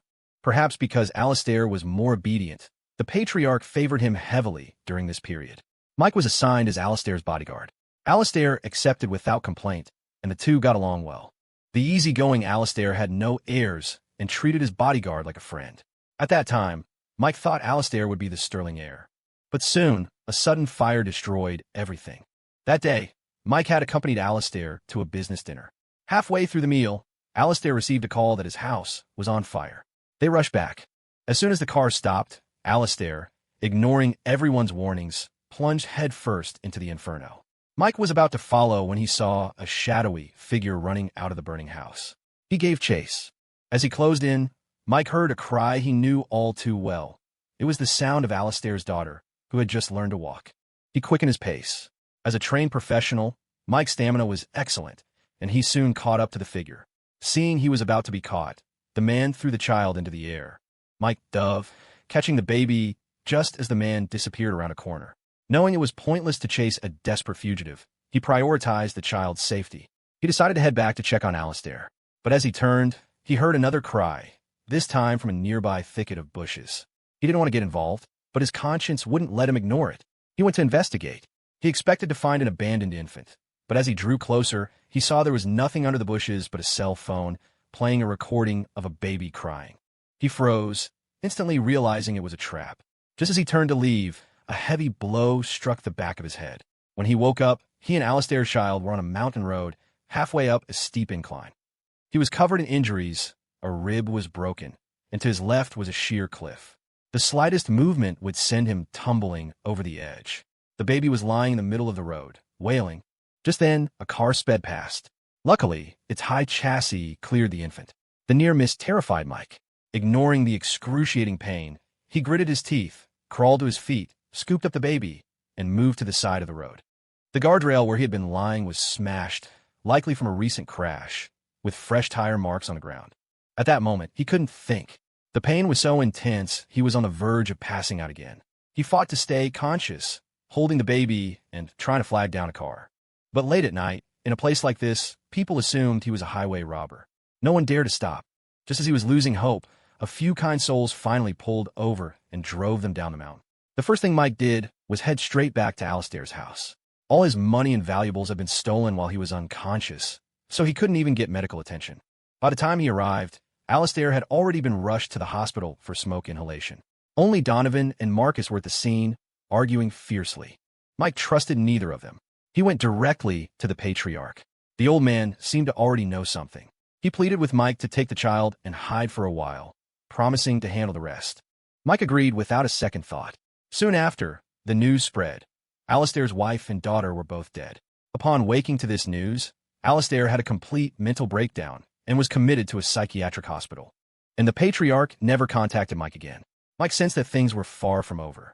But he was alone with a baby who was still nursing. He couldn't care for her by himself. So he hired a nanny, a divorced woman with health problems that left her infertile, who had been on the verge of suicide. That woman was his wife now, Susie's mother in name. She had wanted to end her life because a miscarriage had left her unable to conceive, and her heartless husband had divorced her for it. Utterly devastated, she had decided to jump from a building. Mike talked her down and offered her a job, taking care of a baby girl. He paid her by the day, $500. 10 years ago, $500 a day was a fortune. The woman accepted. In the days she spent caring for the infant, the woman's spirits gradually lifted. But Mike grew more anxious with each passing day. 2 weeks later, he gave the woman some instructions and left the house. He was going to find the Sterling patriarch and demand to know what was going on, why the culprit hadn't been found. He had just arrived at the Sterling estate when he saw Marcus leaving the mansion, flanked by several bodyguards. A sense of foreboding washed over Mike, and he immediately retreated. Then came another long wait. It was as if the old patriarch had forgotten him. He never called, but a fixed sum of money was deposited into his bank account every month from a Sterling family private bank. He didn't know how much time passed like this. Then one day, a group of men suddenly came to search his house. Luckily, he had been out buying clothes with the woman and the baby, so they escaped notice. It was on that day that he heard the news. The Sterling patriarch was dying. Mike felt a shift in the wind. That night, he planned to dismiss the woman, take the child, and start a new life somewhere no one would find them. But the woman refused to leave. She insisted on staying with him, and even returned all the money he had paid her. After all this time together, it would be a lie to say Mike hadn't developed feelings for her. And he knew that raising a little girl alone would be impossible for a single man. Seeing her loyalty and kindness, Mike confessed everything. Even after learning the truth, the woman was adamant. She would follow him and help raise the child. So that day, Mike closed the bank account linked to the Sterlings, took the woman and the child, changed their names, and moved into the low-income projects. From that moment on, the trajectory of his life changed completely. Without the patriarch's financial support, he had to find work. At first, he did odd manual labor jobs. Later, someone got him a job hauling carcasses at a meatpacking plant. The plant manager noticed his skill with a knife and recommended him for a job at a slaughterhouse. Eventually, he saved up enough to rent a butcher stall in the projects and started selling pork. Oh, right. The person who first recommended him for the meatpacking job was none other than Julianne's father, Trevor Hale. The guy had gambled away all his money and was so broke he couldn't even afford a drink, so he made a little commission by referring people for jobs. In his third year of selling pork, he heard devastating news. The old patriarch was dead. The only person in the world who knew Alistair's daughter was still alive was gone. That night, Mike drank himself into a stupor. Even if her true identity could never be restored, life had to go on. He sold pork for nearly 10 more years. Sometimes, coming home after a long day to the sight of his wife and child, the warm house, he would feel a sense of dislocation. He had almost forgotten his past. He thought life would continue like this forever. He no longer even wanted to bring up the past. He just wanted to live out this beautiful life as a family of 3, even if it was all an act. He was willing to play the part for a lifetime, and Susie's mother felt the same. She, too, had fallen into this beautiful dream and didn't want to wake up until the fire before the new year. After the fire, Susie was taken to the hospital for a full physical. He had a bad feeling then, and his premonition proved correct. Donovan Sterling's people came knocking, testing him. Although they weren't hostile, he was still preparing to pack up and leave, this time for good, to leave Ethelberg and never return. But before he could, another group of people arrived. This group was nothing like Donovan's men. They were not gentle. They gave him no time to react, storming into his house, beating him to the ground, and kidnapping all 3 of them. These were the men Marcus Sterling had sent. It was only after being captured that Mike finally understood everything. The one who had killed his brother, the one who had set fire to Alistair's home, the one who had sent men to search his house. It was all Marcus. All of these evil deeds were Marcus Sterling's doing. And he, his brother, and Alistair's entire family had all been nothing but sacrifices, stepping stones on Marcus's path to power and fortune. I'd even be willing to bet, Mike finished, his voice raw, that the old patriarch's death years ago had something to do with that ungrateful, inhuman son of a bitch, Marcus Sterling. By the time he finished his story, Mike's eyes were bloodshot, and 2 tear tracks stained his weathered cheeks. After his words hung in the air, all eyes fell on Nico. Nico, his lips swollen like sausages, protested frantically, "Don't look at me. It's not my fault. The one who wronged you has a name, and the one who owes you has a debt. Go blame my father." Leo and the others glared at Nico, but didn't move. The kid was a mess already. Mike's beating had nearly done him in. Any more, and he might actually die. They could always torture him again after he'd healed. Susie turned to look at Big Mike. It was the first time in her life she had ever seen him cry. She was still in a state of shock. The parents who had raised her for over a decade were not her real parents. She was a wealthy heiress, a tragic victim of a power struggle. It was more absurd than any novel she had ever read. Her brain simply couldn't process the information. She just stood there numbly, letting Alistair hold her and weep, feeling no emotional response herself. It was understandable. Any normal person would be overwhelmed. Then again, normal people don't usually find themselves in situations like this. Alistair gazed at Susie, and she looked back at him. They were silent, though Alistair had a million things he wanted to say to his daughter and didn't know where to begin. It was Susie who spoke first. "So, what was my name before?" "Your name is Sonny. Sonny Sterling." "Sonny Sterling?" "Sonny. Sonny Sterling." Susie repeated the name to herself. A long-buried, hazy memory surfaced in her mind. It seemed someone really had called her that before. After settling things at the casino, Leo's group tied up Jason and Nico and headed back to Elysian Estates. By the time the cars pulled into the Sterling family's courtyard, the sky was already beginning to show the first hint of dawn. The night had been long and packed with incident.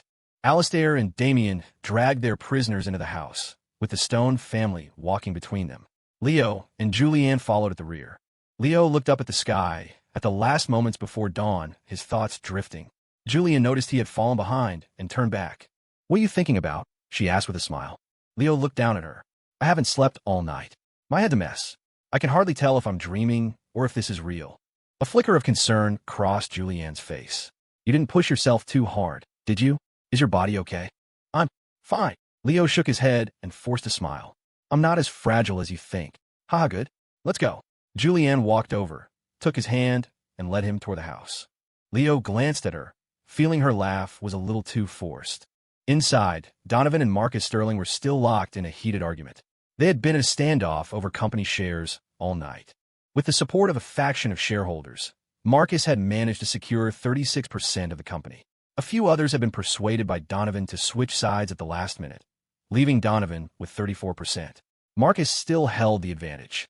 All he needed was the 10% held by Alistair, and his victory tonight would be absolute. He had calculated every move, but he had overlooked one thing: the unpredictable variables that were Leo Miller and Julianne Hale. The moment he saw Alistair and Damien enter with Jason and Nico in tow, Marcus, who had been brimming with confidence, froze. When he saw the rest of the people following them, he collapsed in his chair, looking like a desiccated husk, all life drained from him. He knew it was over. He had lost. This time, for real. Everything was ruined. Victor Jiang was in no better shape. His face was sallow as he stared at Marcus in despair. If Marcus fell, the Jiang family's good days were over. The Coles were neutral, and the Songs had backed out of Donovan's invitation tonight, likely remaining neutral as well. If Marcus was out, a fully empowered Donovan Sterling, allied with the Rose family, would surely crush the Jiangs for their opposition. It would be total annihilation. Victor couldn't accept it. He asked Marcus, "What do we do now?" Marcus didn't answer. He just stood up, pulled his belt from his trousers, and fixed his bloodshot eyes on Nico. When the pressure became too much, beating Nico was always his quickest release.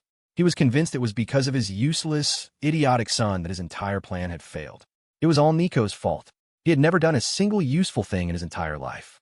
Not once. Marcus walked toward him, step by step. Nico watched his father approach, belt in hand, and a primal fear took hold. His body began to tremble uncontrollably. Even when Big Mike had beaten him with the splinter stick, he had only screamed in pain. This was different. This was a terror etched into his very being, a fear that made him recoil instinctively. Crack! Marcus raised the belt and swung. Nico, his hands and feet bound, had nowhere to run. He could only squeeze his eyes shut and wait for the copper buckle to strike his skin, adding a new scar to the old ones. THWAP. It was the sound of leather hitting flesh, but Nico felt no pain. He opened his eyes, confused. Damien was standing in front of him. He had caught the belt that was meant for Nico. Nico stared at Damien, a swirl of complex emotions churning within him. He had spent his entire life competing with Damien, trying to one-up him, but he had never once stopped to ask himself, why? Why am I even competing with him? Damien was Damien. He was himself. They were different people, their lives never truly intersecting. In fact, Damien had never done anything to him. And yet, he had always targeted Damien, from childhood until now. Looking at the person he despised most, the one who had just intercepted a blow meant for him, Nico finally began to ponder the question he had never considered. Why? Why did he target Damien? Because on every night he was scolded by his father, the most common refrain was, "Why can't you be more like Damien?" Because at their grandfather's birthday banquet, Damien had managed to make the old man laugh just by eating an extra half bowl of rice. Because he was the future heir of the Sterling family, the protagonist who always lived in the spotlight. Was he jealous of Damien? Did he truly want to be Damien? But he had listened to his father so obediently, had tried so hard to surpass Damien, just in the hope that his father would be less angry. He had tried so hard. Why was his father still not satisfied? He had tried so hard. Why was his mother still bullied by his father? He had tormented Damien and his friends so much. Why would Damien step in to help him now? Why? What did he have to do to make everyone happy? He couldn't figure out. He felt like he was going insane. "Uncle Marcus, this is my home," Damien said, his voice cold as he pointed at Marcus. "I'm asking you to show some respect, and I'll show you some in return. Otherwise, Don't blame me for forgetting we're family. As Damien spoke, several bodyguards closed in around them. You, fine, fine. Marcus trembled with rage, forcing the words through his teeth. He lowered the belt and sat back down his chair. Across from him, Donovan Sterling wore the smug expression of a victor, looking down on Marcus with contempt. Donovan began, Marcus, my dear brother, we were born from the same root. Why must you be so cruel? We could have built a better family together, but look at this. Is this the outcome you wanted? Shut up, Donovan. I'm telling you, you have no right to talk to me. No right. Marcus's eyes were wide and bloodshot, his face contorted in a furious snarl. He slammed his hands on the table and shot to his feet. You were always father's favorite, showered with love and attention, while I was just a pathetic creature living in your shadow. Why? Even Alistair was more well-liked than me. Why not me? Why? Marcus railed against the injustice, a lifetime of resentment flooding his mind. When they were children, their father would always bring back their brother's favorite dishes from restaurants. Whatever toys his brother wanted, his father would buy them. He was smarter, had better grades, but their father only ever groomed his brother to be the heir. Even when he got into Ethelberg's top business school on his own merit, while his brother only made it into a state college, his father never even considered him a candidate. He was willing to spend a fortune sending his brother to a prestigious business school abroad for a fancy degree, but wouldn't spare him a second glance. His brother was inferior in every way, but their father just preferred him because he was born a year earlier, because he was the eldest son. Did that mean that no matter how hard he worked, he could never surpass him? Was his fate sealed from the moment he was born? Marcus couldn't accept it. He truly couldn't. So, more than a decade ago, he began to lay the groundwork for this grand scheme. He was the one who had his bodyguard's brother killed, to drive a wedge between his father and brother. But even after they were estranged, he still wasn't favored. Instead, his father turned his attention to the simple, unambitious Alistair. So he set a fire that cost Alistair everything, turning him into a broken man with no fight left in him. He thought that would finally earn him his father's trust, but the old man still didn't believe in him and even began to investigate him. The seed of paranoia had taken root in his heart, and at that moment, it finally erupted.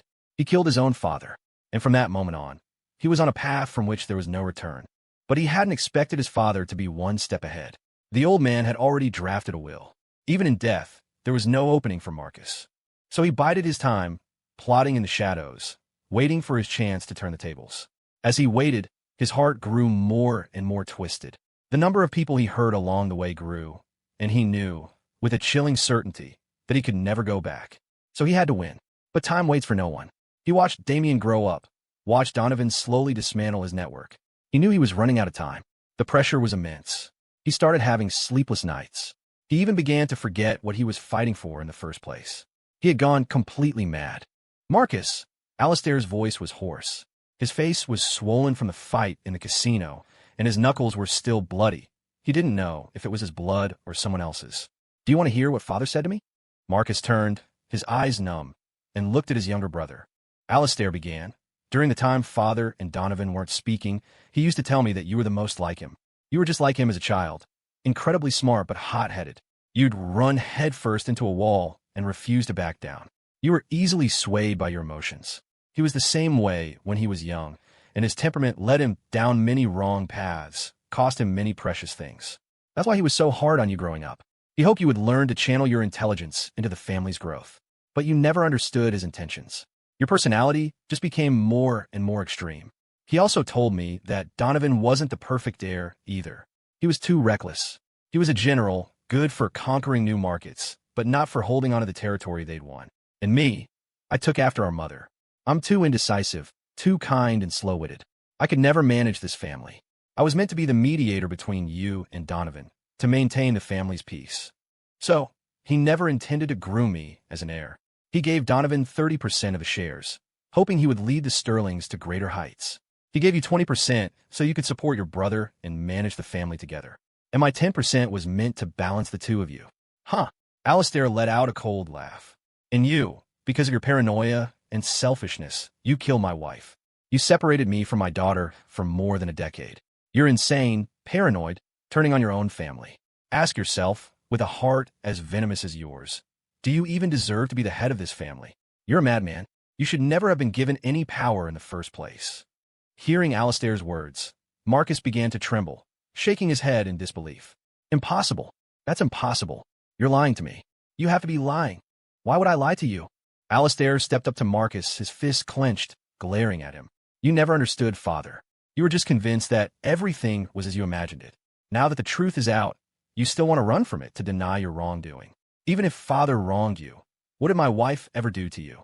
Why did she have to die because of your selfish ambition? What did my daughter ever do?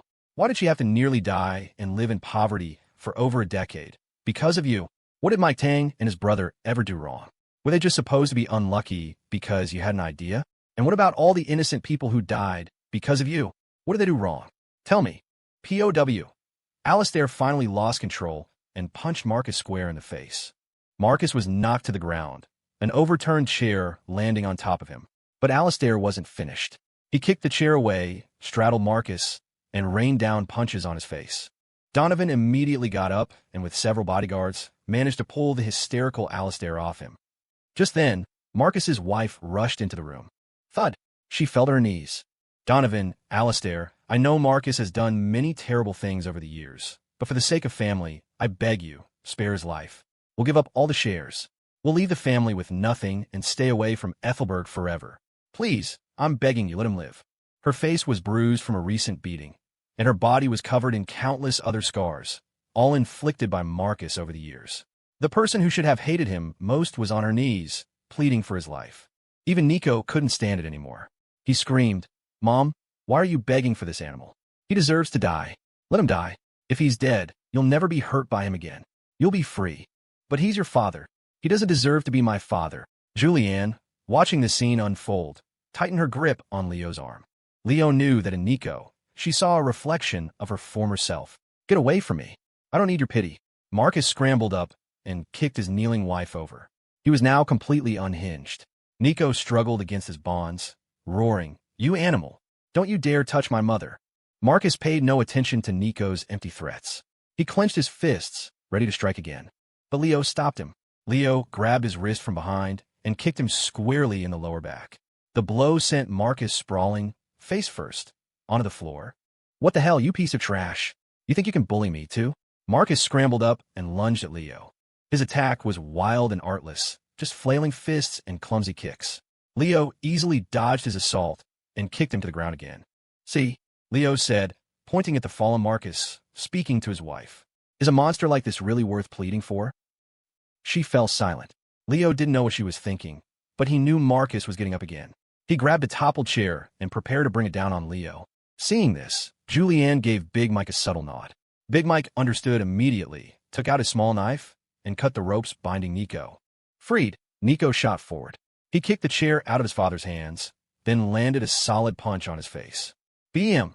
The force of the punch was audible to everyone in the hall. You little bastard. You've grown wings, have you? You dare to hit your own father. Marcus was seeing stars, so dizzy he couldn't tell which way was up. By the time he recovered, Nico was charging at him again. Marcus took a step back, then kicked his son away. He pointed at Nico and sneered. So you like protecting this bitch, huh? No wonder you're such a pathetic piece of trash yourself. Anything born from a bitch is just a spineless mutt. The insult was the last straw for Nico. He clenched his fists and rushed at his father again. The two of them began to brawl, right there in the grand hall, in front of everyone. Seeing the father and son fighting each other, Leo stepped back from the fray and returned to Julianne's side. No one else intervened either. It was clear that neither of them was well-liked. Julianne whispered to Leo, You don't think they're just putting on a show for us, do you? Leo glanced at her. You're asking me? If you can't tell, how am I supposed to know? Ahem.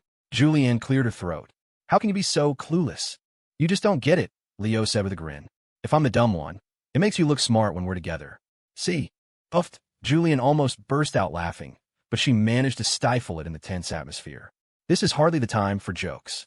Fine, I'll ask you something serious then, Leo said, lowering his voice. What exactly did you do at Jeremy Rose's house? How did you get out so quickly? Knowing Julianne, he figured she wouldn't have left without turning the place upside down. I didn't do anything, Julianne said, her big, innocent eyes wide as she tilted her head and stared at Leo. Leo raised a hand to cover his eyes. Don't look at me like that. It gives me the creeps. Hey, stop messing around. They're running outside, Julianne said, tugging on Leo's sleeve. While they had been whispering, Marcus and Nico had fought their way to the entrance. Nico, with overwhelming force, had beaten his father out the door. It was almost unbelievable that Nico, after being beaten all night and drinking several cups of poisoned tea, still had the strength to pin his father to the ground. Just when everyone thought it was all an act, Marcus kicked his son into the small pond by the main entrance. Nico, not want to back down, dragged Marcus in with him. The water came up to their waists. They stood there, still fighting.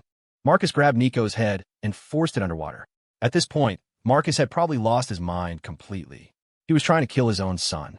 "You worthless piece of garbage." Marcus snarled. "If it weren't for you, I wouldn't have failed tonight." Glug, glug, glug.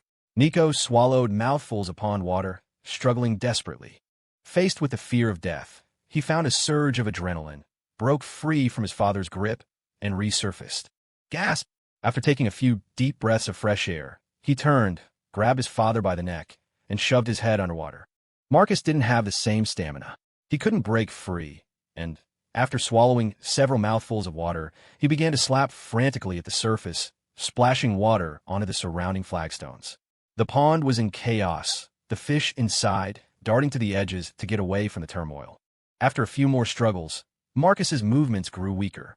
Nico, coming to his senses and fearing he might actually drown the man, pulled his head out of the water. Gasp! Gasp! Gasp! Marcus took several ragged breaths. Nico didn't give him time to rest. He grabbed a fistful of his hair, slammed his head against the stone edge of the pond, and roared, "If you ever touch my mother again, I'll kill you. Try me if you don't believe me."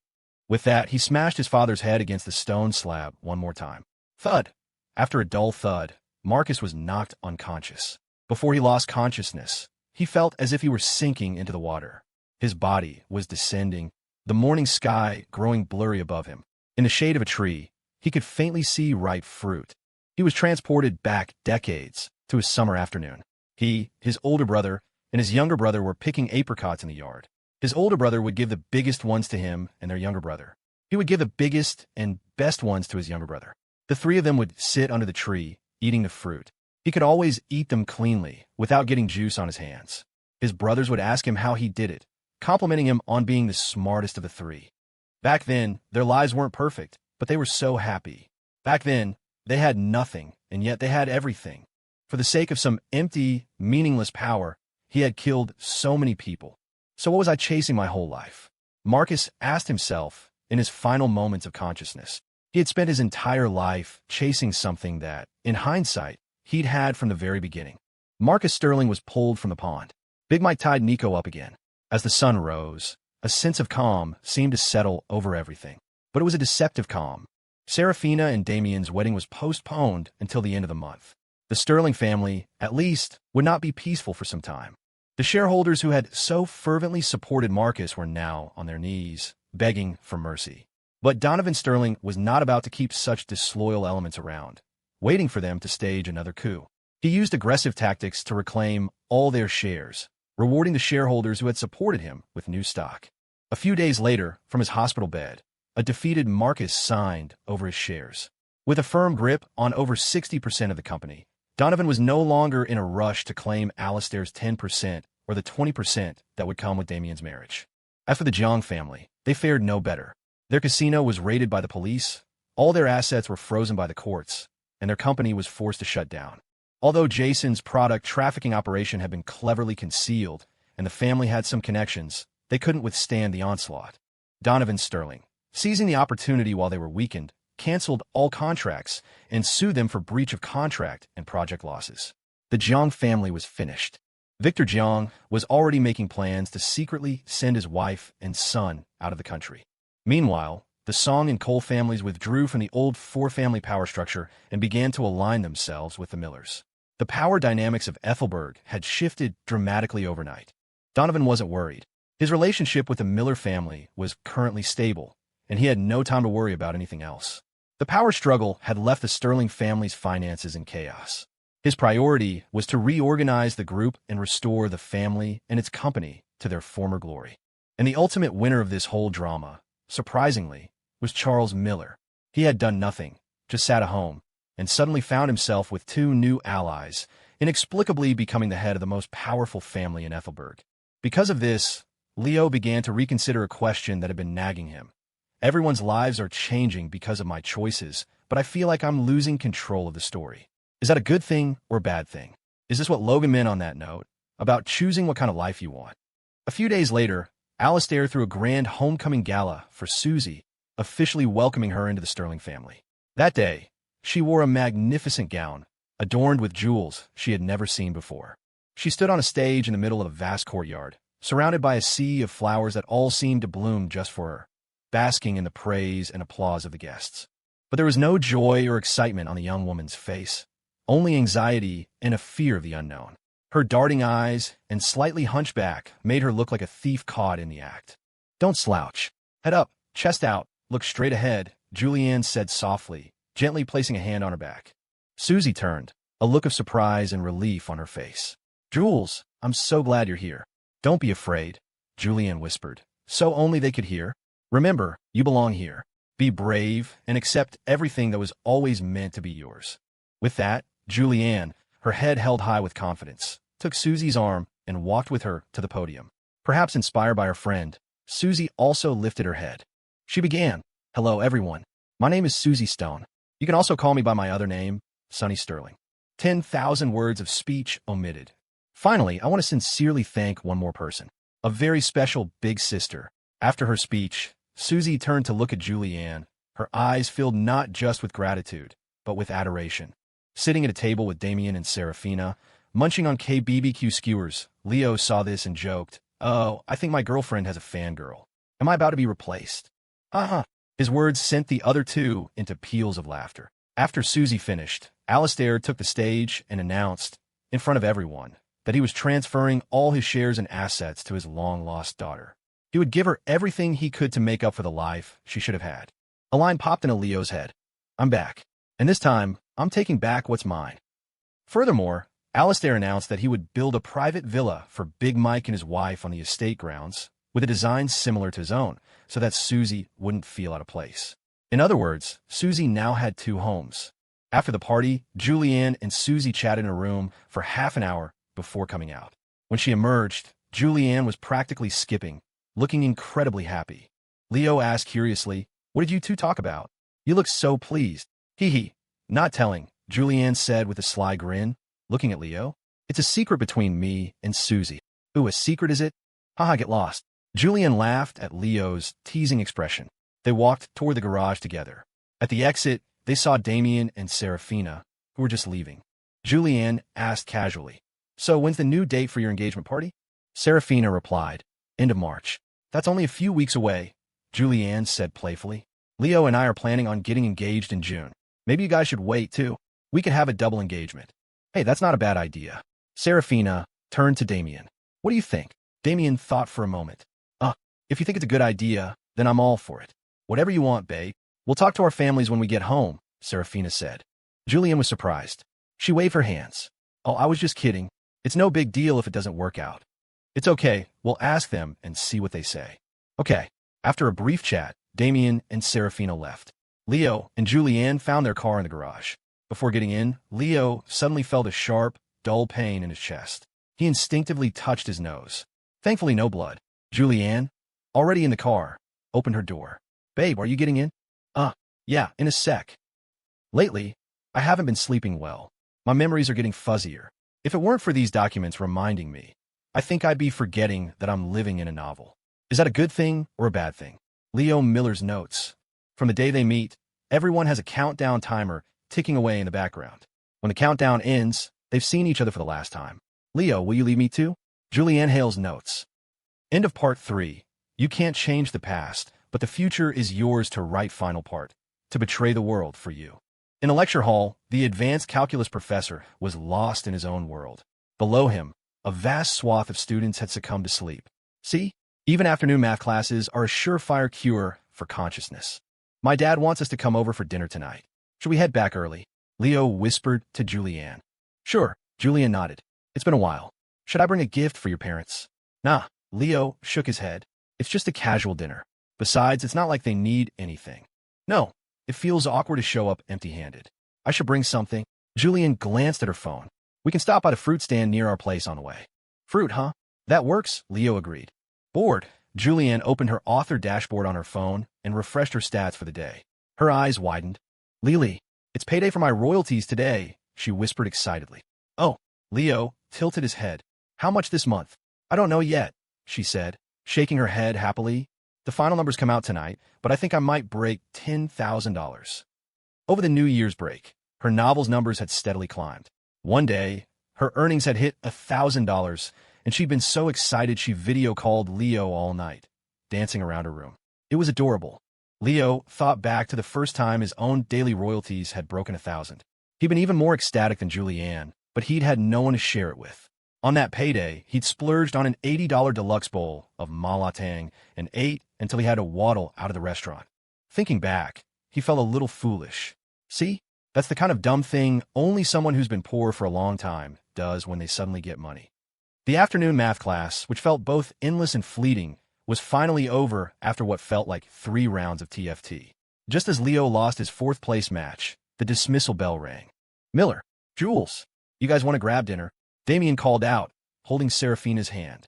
After that night, the 4 of them shared a bond forged in chaos. Leo shook his head. Can't. I'm taking my girlfriend home for dinner tonight. Damien nodded. All right then. We'll see you guys later. Serafina waved. Bye. After parting ways at the foot of the building, Leo drove home first, then took Julianne to the fruit stand by their gated community. After picking out some fruit, they headed for Elysian Estates. Seriously, fruit from that place was not cheap. Julian only picked a few things, and it still cost several $100s. Maybe because it was a luxury neighborhood, they jacked up the prices for the rich residents. Leo couldn't figure it out and didn't care to try. When Leo and Julianne arrived, his parents weren't home yet. Julianne sat on the couch, scrolling through her phone, while Leo, using the excuse of needing the restroom, slipped away. He ended up hiding in the bathroom for half an hour. If Julianne didn't know about his habit of sitting on the toilet and reading trashy web novels for an hour at a time, she might have thought he'd been sucked into another dimension through the plumbing. Inside, Leo stood in front of the mirror, carefully wiping the blood from the corners of his mouth. He flushed the blood-stained tissues down the toilet, took a few deep breaths, and tried to force the color back into his face. Otherwise, that little genius Julianne would get suspicious again. Lately, his nausea had been getting worse. When he couldn't throw up food, he would retch up mouthfuls of dark, reddish blood, the kind of blackish red that just didn't look right. But no matter what, he couldn't find anything physically wrong with him. He had secretly visited every hospital in Ethelberg, but every full-body scan and blood test came back normal. Every scientific instrument showed his body was healthy. The doctors who examined him all said he looked fine, his complexion clear, not at all like someone who was sick. Leo was beginning to realize what was happening, so he stopped getting checkups. He kept telling himself, I'm fine. I'm healthy. But the self-assurance didn't work. The sickness was still there. Leo walked out of the bathroom, acting as if nothing had happened, and sat down next to Julianne. I was starting to think you fell in, Julianne quipped, glancing up from her phone. A housekeeper had just brought in a plate of freshly cut fruit, and she speared a piece with a small fork, holding it up to Leo's mouth. Thanks, babe. You're the best. Give me a kiss. Leo ate the fruit in one bite, lavishing her with praise to boost her emotional value stats. Julian blushed and pushed him away. Stop it. Your parents will be home any second. The moment the words left her mouth, they heard the front door open. Charles and Michelle Miller walked in, laughing and chatting. Seeing Leo on the couch, Charles called out dramatically, Son. Leo stood up. Dad. Julianne stood up with him, about to say, Hello, Mr. Miller, when Charles opened his arms and moved toward her for a hug. Julian had never seen him so enthusiastic and was momentarily stunned. Leo, knowing his father had forgotten his glasses again, sighed. He grabbed his dad and pulled him over. I'm over here, he said, giving him a hug first. Charles squinted at Leo, patting his back with a laugh. Oh, I was wondering when you grew your hair out. Hello, Mr. Miller, it's Julianne, she said, waving. Ah, yes, hello, Charles said, nodding repeatedly. It's only been a few days, and you've gotten even prettier, Jules. Charles was a businessman, after all. He was a natural at flattery. He couldn't even see her face clearly, and he was already laying it on thick. Oh, no, Julianne said, waving her hands dismissively. She then turned to Michelle. Actually, it's you, Mrs. Miller. Your skin is glowing. You look like a gentle, sophisticated older sister. Michelle, caught off guard by the compliment, paused for a second before laughing. Listen to you. It's nothing, really. I've been using a new high-end serum. I guess it's working. I'll give you a bottle to take home after dinner. Oh, I couldn't. I didn't even bring you a gift. What gift? You brought all this fruit. Next time you come over, don't bring anything. This is your home too, you hear? Your uncle and I are never home, so all this fruit will just go to waste. Okay, then next time I'll bring you something else. You don't have to bring anything. When the women started talking, the men knew not to interrupt. It was a cardinal rule. So Charles put an arm around his son's shoulders and led him out into the courtyard for a private chat. Good son, Charles began. Thanks to you, we got the upper hand in our new partnership with the Cole and Song families. We've secured the winning bids for all those new development projects in the city's new district this year. Didn't you tell me before not to get involved in the affairs of the great families? Leo asked, tilting his head. Ahem.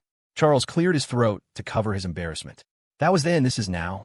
It's different. Okay, Leo said. So what about the Jiang family? How are their assets being divided? Are we splitting them with the Sterlings? The Jiangs have too many dirty dealings. We're not interested, Charles said with a dismissive wave. If the Sterlings want to stomach it, they can have it all. Oh, okay. Leo nodded and didn't press further. Charles's tone shifted, and he smiled. Your engagement party with Julianne. It's still set for June, right? At the mention of this, a shy look appeared on Leo's face. Barring any unforeseen circumstances, yes. Good. Your old man will throw you the most spectacular engagement party ever, Charles said, opening his palm and then clenching it into a fist. My son's engagement has to outshine that Sterling kid's. Leo didn't know whether to laugh or cry. Dad, why are you so hostile toward the Sterlings? Right now, in Ethelberg, our family and the Sterlings are on equal footing. There are bound to be some minor business conflicts. And a little competition isn't a bad thing. It's called healthy competition. Yeah, okay. Leo gave a perfunctory nod, and his dad smacked him on the back of the head. Oh, Dad, what was that for? For not listening to me properly again. You two, stop chatting and come inside for dinner. Michelle called from the villa's entrance. They both replied in unison. Coming, honey. Coming, Mom. During dinner, his parents brought up the engagement again, asking for Julianne's opinion. Of course, Julianne was all for it. She would have married Leo that very day if she could. But she had to play the part. She lowered her head demurely and mumbled, I don't know. I can't make up my mind. Whatever you and Mr. and Mrs. Miller think is best. You don't have to ask me. I'm not smart enough for these things. Leo, listening to her disingenuous act, muttered under his breath, You're smarter than anyone. Somehow she heard him. His thigh immediately paid the price. Leo's eyes went wide, and he whipped his head around to look at Julianne. She gave him a sweet, smiling glare that clearly said, Say another bad word about me, and you're dead. Leo immediately shot back a look that said, I'm sorry, I won't do it again. To his parents, it just looked like the two of them were flirting. Charles and Michelle exchanged a look, both beaming with a proud parental smile. They were probably already thinking of names for their future grandchildren. After dinner, the four of them sat in the living room watching TV, chatting idly. When Charles mentioned that the number of missing persons cases at the local shelters had started to decline recently, Julianne's expression became hard to read. But Leo didn't notice. All he could think about was getting to the bathroom. The wave of nausea was back. I'm just going to use the restroom, Leo said, standing up. Julianne wanted to tease him. Are you a single-celled organism? Eat, and then immediately poop?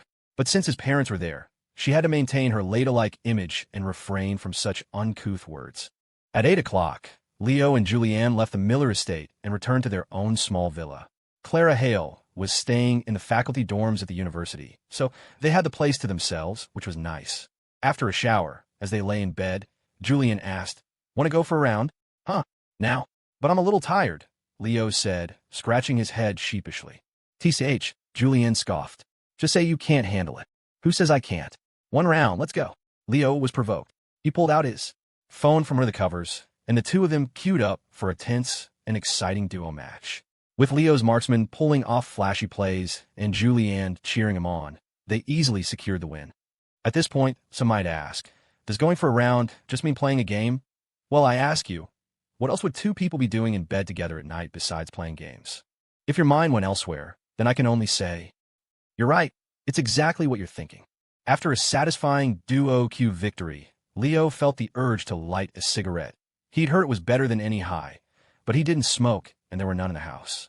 Julianne, apparently still lost in the game world, greedily proposed. Another round? Leo immediately refused. No way. I'm really tired tonight. Next time. Fine. Wouldn't want you to die of exhaustion. I'll let you off the hook for tonight, Julianne said, playfully flicking Leo's joystick. Haha, stop it, you shameless hussy. Leo yelped, jumping up and running to the bathroom. When he came back, he flopped onto the bed and was asleep almost instantly. See? Gaming really drains your energy. Everyone should be mindful of their time when playing games with their girlfriends and not get too addicted. Babe, do you think? Snore. Snore. Julianne was about to chat with Leo, but he was already snoring. She turned to look at the sleeping Leo and muttered, "Are you really that tired? You big dummy? No stamina." Seeing no reaction, Julianne waited a few more minutes, then quietly slipped out of bed. She picked up his phone and walked into the bathroom. Inside, Julianne unlocked Leo's phone. He had registered her face for the facial recognition lock, so she could get in easily. His payment passwords, bank pins, and everything else were all set to her birthday. But there was one app with a different password.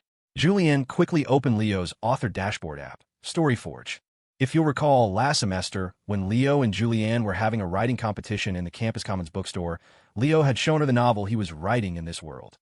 The next day, Leo Miller was woken by a gnawing hunger. He cracked his eyes open. It was only 6:30. Julianne Hale was attached to him like a sloth, arms and legs wrapped tight. Her fingers were pinching the muscle of his chest, and pinching hard. A little jolt of pain shot through him. Damn! Waking up to the distinct feeling of being held captive was a new one. With a sigh, Leo tried to pry her hand off his chest. The hand moved, but her legs were still locked around his waist like a vice. There was no budging them. It was as if she was terrified he'd vanish the moment she fell asleep. It was strange. Julianne used to be a perfectly still sleeper. Now, every time they shared a bed, she turned into a human koala. Had the early days been a performance? Was this her true form? A sleep wrestling champion? He reached down, tried to unhook her leg. Her skin was smooth, her thighs surprisingly soft for how little fat they seemed to carry. Nothing like his own, which were covered in a rough pelt of hair. And NNGH, Julianne murmured in her sleep as he pushed at her leg. And then, impossibly, she clamped down even harder. The girl had some serious leg strength. Leo felt the air being squeezed from his lungs. He struggled for a moment, trying to escape her clutches, but it was useless. She was genuinely, forcefully holding him down. The effort only made him hungrier. Defeated, he went limp. Gurgle. His stomach roared in protest. Staring up at the plain white ceiling, a hazy, dreamlike feeling washed over him. So hungry, he thought, am I going to starve to death in my girlfriend's embrace? She looks so peaceful. I should pinch her cheek. He reached over and gave her rosy, sleeping face a gentle squeeze. The skin was incredibly soft. She didn't stir, just kept breathing evenly, letting out a tiny, contented hum every so often. He pinched her cheek a few more times, and then, whether from the lingering sleepiness or the sheer force of his hunger, making him lightheaded, his eyes fluttered shut. He was jolted awake again by a foot pressing against his face. Lazybones, get up. Breakfast. Julianne was trying to shove him, but when he didn't move, she'd hopped on a bed to employ more drastic measures, kicking lightly at his butt.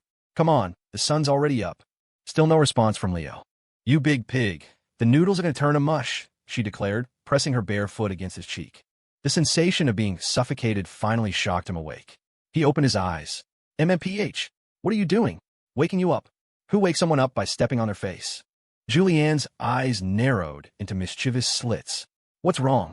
Aren't my feet fragrant enough for you? Here, have a taste. Leo had noticed a strange shift in her. Ever since she'd gone full gladiator on Nico Sterling with that bamboo stick, she seemed to have unlocked some new, dangerously playful settings. He knew if he refused, she'd win the teasing match and only get bolder. So, he said, you asked for it. He lunged forward and nipped at the soft flesh on the side of her left foot. The second his mouth made contact, she yanked her foot back with lightning speed and gave his chest a light kick. Hey, you big dummy, you actually bit me. You told me to. Leo protested, feigning injury. And now you're chickening out. Get lost. She kicked him again. Now, get up and eat. I can't. You have to pull me up. He held out a hand.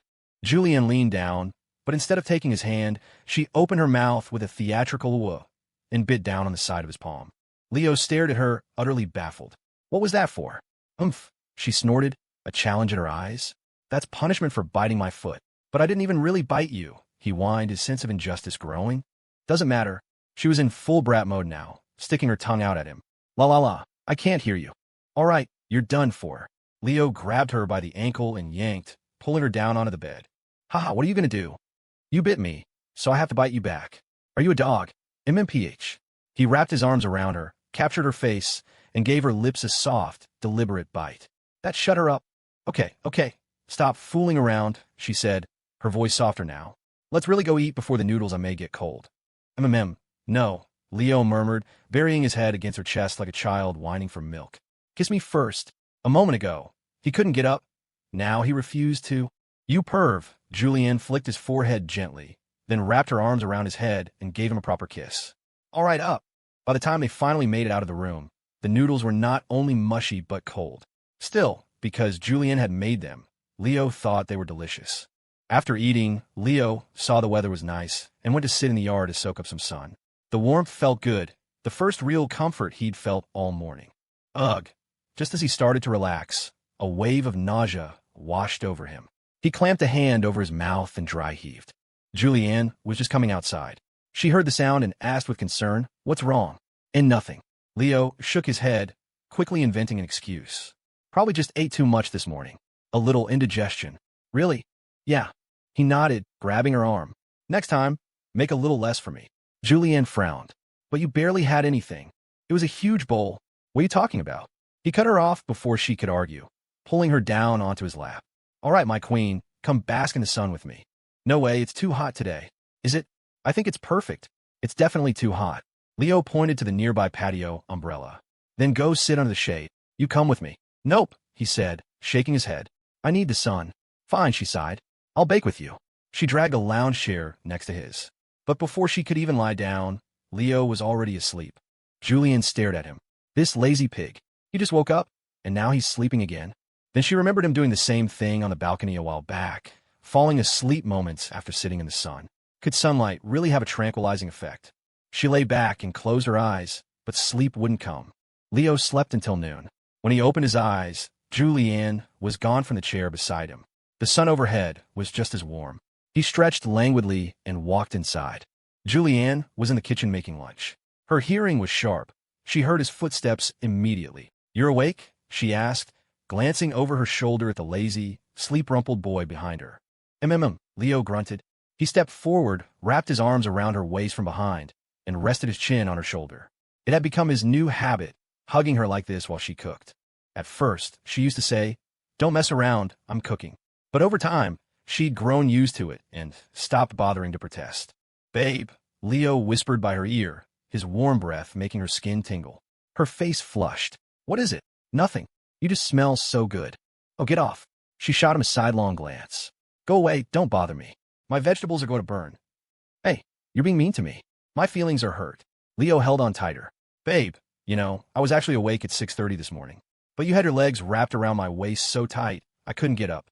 Your sleeping form is getting more and more unruly." Julianne said jokingly. "I was just afraid you'd run off, huh?" Leo shook his head. "With a wife as great as you? Why would I ever run away?" "Oomph," Julianne hummed from her throat. Okay, let go of me. I need to cook." She gently patted his hand. As she did, her fingers brushed against the faint, shallow indentations on his palm, the mark her teeth had left that morning. A small, satisfied smile touched her lips. If a girl likes to bite you, it means she really, really likes you. It's her way of leaving a mark that belongs only to her, like a cat or dog rubbing its unique scent all over you. What? You ask if a guy can bite a girl when he likes her? Absolutely not. Unsolicited biting is to be treated as a rabies outbreak. Detain on sight. Okay. Leo released her waist and stood obediently to the side like a well-behaved child, watching her cook. "Babe, what do you like to eat?" he asked. Julianne tilted her head. "Why? Are you going to cook for me?" "Yeah, I want to show you my skills." "In that case, I'll love whatever you make." She thought for a moment. "How about you make me your signature dish?" "Deal," Leo agreed readily. "Tonight, I'll make you my masterpiece." "Not tonight. We have classes this afternoon, so we'll stay at the dorm. Next time we're home." "All right, that works." Spicy chicken gizzards, beef with green peppers, and a shrimp and tofu soup. 2 dishes and a soup, just the right amount for the 2 of them. After lunch, they took the e-scooter to pick up a package. At the campus mailroom, the clerk at the counter smiled at them. "Afternoon, you two." Because the luxury villas had just recently gone on sale, the occupancy rate was still low, and the volume of packages was small. The clerk already recognized Leo and Julianne. "Afternoon," they replied in unison.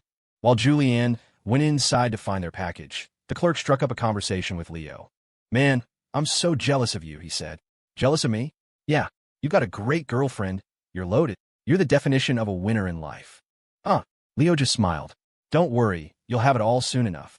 Nah, forget it. The clerk shook his head, a hint of melancholy in his voice. If I had any money, I wouldn't be doing this job. Sorting packages is exhausting. It's all just temporary. You're young. Your life is just beginning. Keep that fire burning. Leo clapped the clerk on the shoulder, then added with a sigh, just living a healthy life already puts you ahead of 90% of people, you know? Yeah, you're right. You got a good perspective on things. Air. Ha. Leo managed to laugh, but there was a bitter edge to his smile. Julianne emerged with the packages, stuffed them all into a tote bag, and handed it to Leo. Let's go.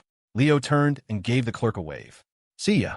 After dropping the packages at home, Leo drove them back to campus. The afternoon consisted of 3 blow-off classes. Julianne brought her laptop to the lecture hall and started writing. After nearly half a year, she was a proficient author.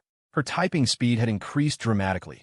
She could finish 2 chapters in about 3 hours, unlike before, when it took a whole afternoon of agonizing to squeeze out a single one. The professor at the front of the hall was lecturing to no one in particular. In the rows below, Damien and Serafina were deep in a discussion about chess strategy. Behind them, Julianne's fingers flew across her silent keyboard. And next to her, lulled by the rhythmic tapping, Leo Miller drifted into a peaceful sleep. Tired from writing, Julianne paused to rest. She turned and saw Leo, head down on the desk, fast asleep. She couldn't help but chuckle, whispering under her breath, "You slept until noon and you're already asleep again? Are you that tired, you big lazy pig?" NNNGH, Leo hummed in his sleep, as if in response. "Wake up, lazybones. Class is over." Julianne gently shook Leo's shoulder. "Huh." Leo opened his eyes, blinking blankly at her. His expression screamed, "Who am I? Where am I? What am I supposed to be doing? Did you sleep your brain away?" Seeing his dumbfounded look, Julianne flicked his forehead. The force was just right, enough to snap him out of it without causing brain damage. She pointed her own face. "Do you still know who I am?" "Huh." Leo scratched his head, still dazed. "You're my girlfriend." "Wrong," she said, shaking her head playfully. "I'm your mother." "Now say mom." "EW," Leo grimaced with disgust. "Have you unlocked some weird, new personality trait lately?" "Oh, shut up." She rolled her eyes. "Letting you call me mom is an honor. Other people don't get that chance." "Who would want to?" "You do." "I do not." "Then try saying Ah," Leo said quickly. "And then, you have to hold it longer." "I don't know how." "Can you show me?" "Ugh, you're so dense." "Like this." Ah. As Julian demonstrated, just as she got to the middle of the sound, Leo's fingers darted out and pinched her lips together twice. The sound morphed into a mom. It was a classic schoolyard trick she'd been planning to use on him, and he just turned it right back on her. Julian froze, completely stunned. She pointed a finger at him. "How did you know that trick?" "Of course I know it." Leo stood up with a grin, pinching the soft flesh of her cheek. "I haven't been your boyfriend for just one day. You think I don't know your little evil schemes?" When they first got together, Julianne had been so thin there was barely any flesh on her cheeks to pinch. In the last 6 months, Leo had fed her well, and she'd gained over 10 pounds. Her face was finally full and soft, perfect for pinching. It wasn't that she was fat. Her figure was just perfectly proportioned now. Lean where it should be, soft where it should be. Utterly perfect. Before, she had been too thin, clearly malnourished. "Oomph." Julian snorted, a little disappointed. "You're no fun anymore. You don't fall for my tricks. It was more interesting when we first got together. That's because you tricked me so many times I had to get smarter."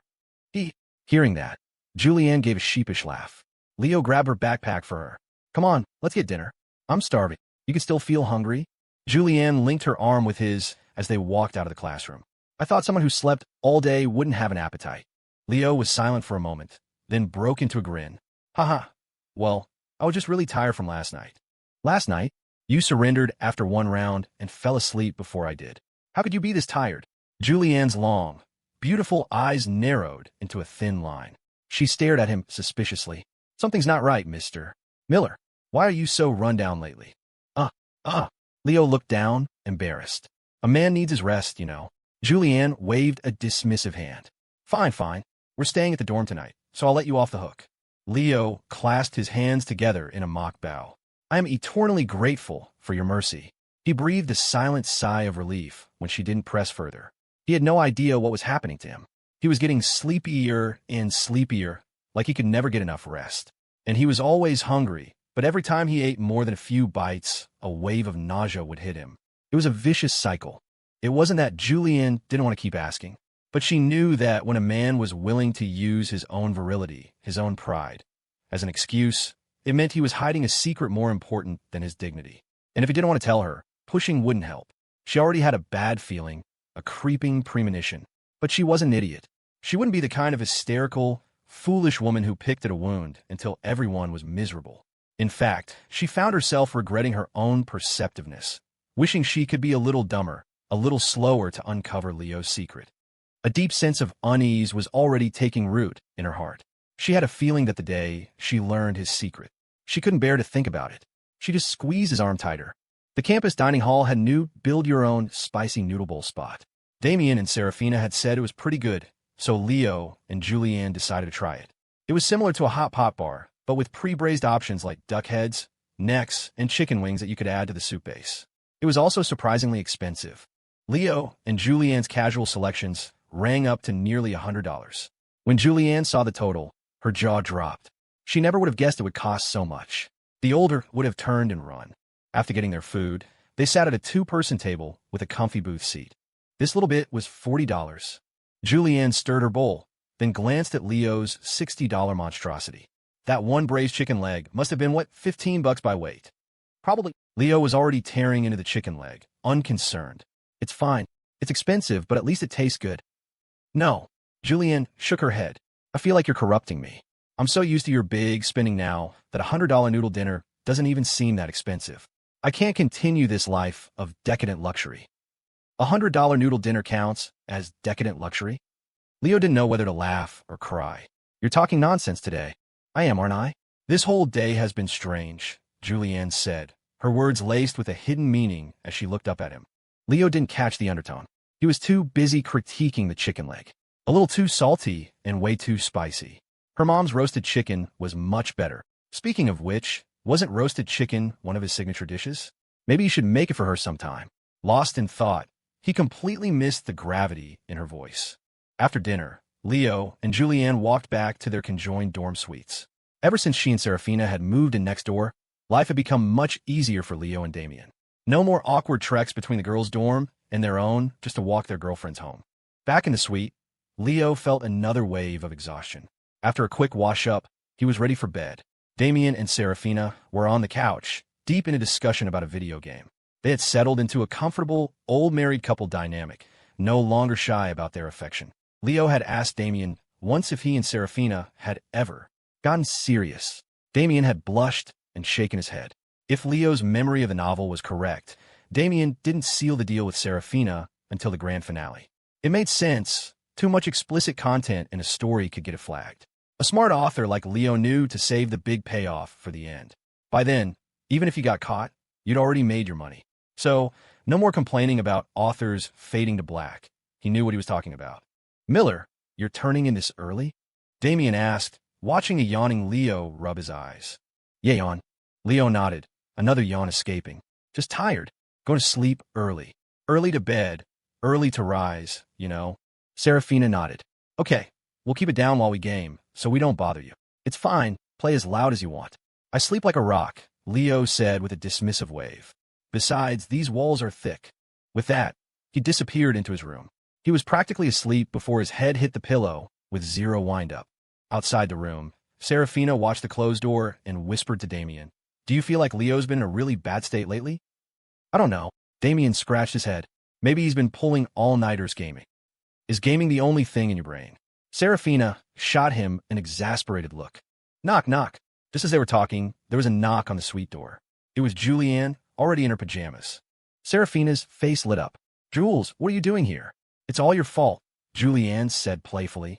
You're over here canoodling with your boyfriend, leaving me all alone in a cold, empty room. I couldn't sleep, so of course I came looking for my boyfriend. By the way, where's Liu? He went to bed, Damien answered. Julianne's comment made Serafina blush. I didn't leave you alone. I was going to come back in a bit. Julianne gave her a sly, teasing look. Then why are you blushing? I'm not. Serafina insisted, her face turning even redder. All right. I won't interrupt your sweet little date night anymore. I'm going to find my boyfriend. With that, Julianne breezed past them and into Liu's room like she owned the place.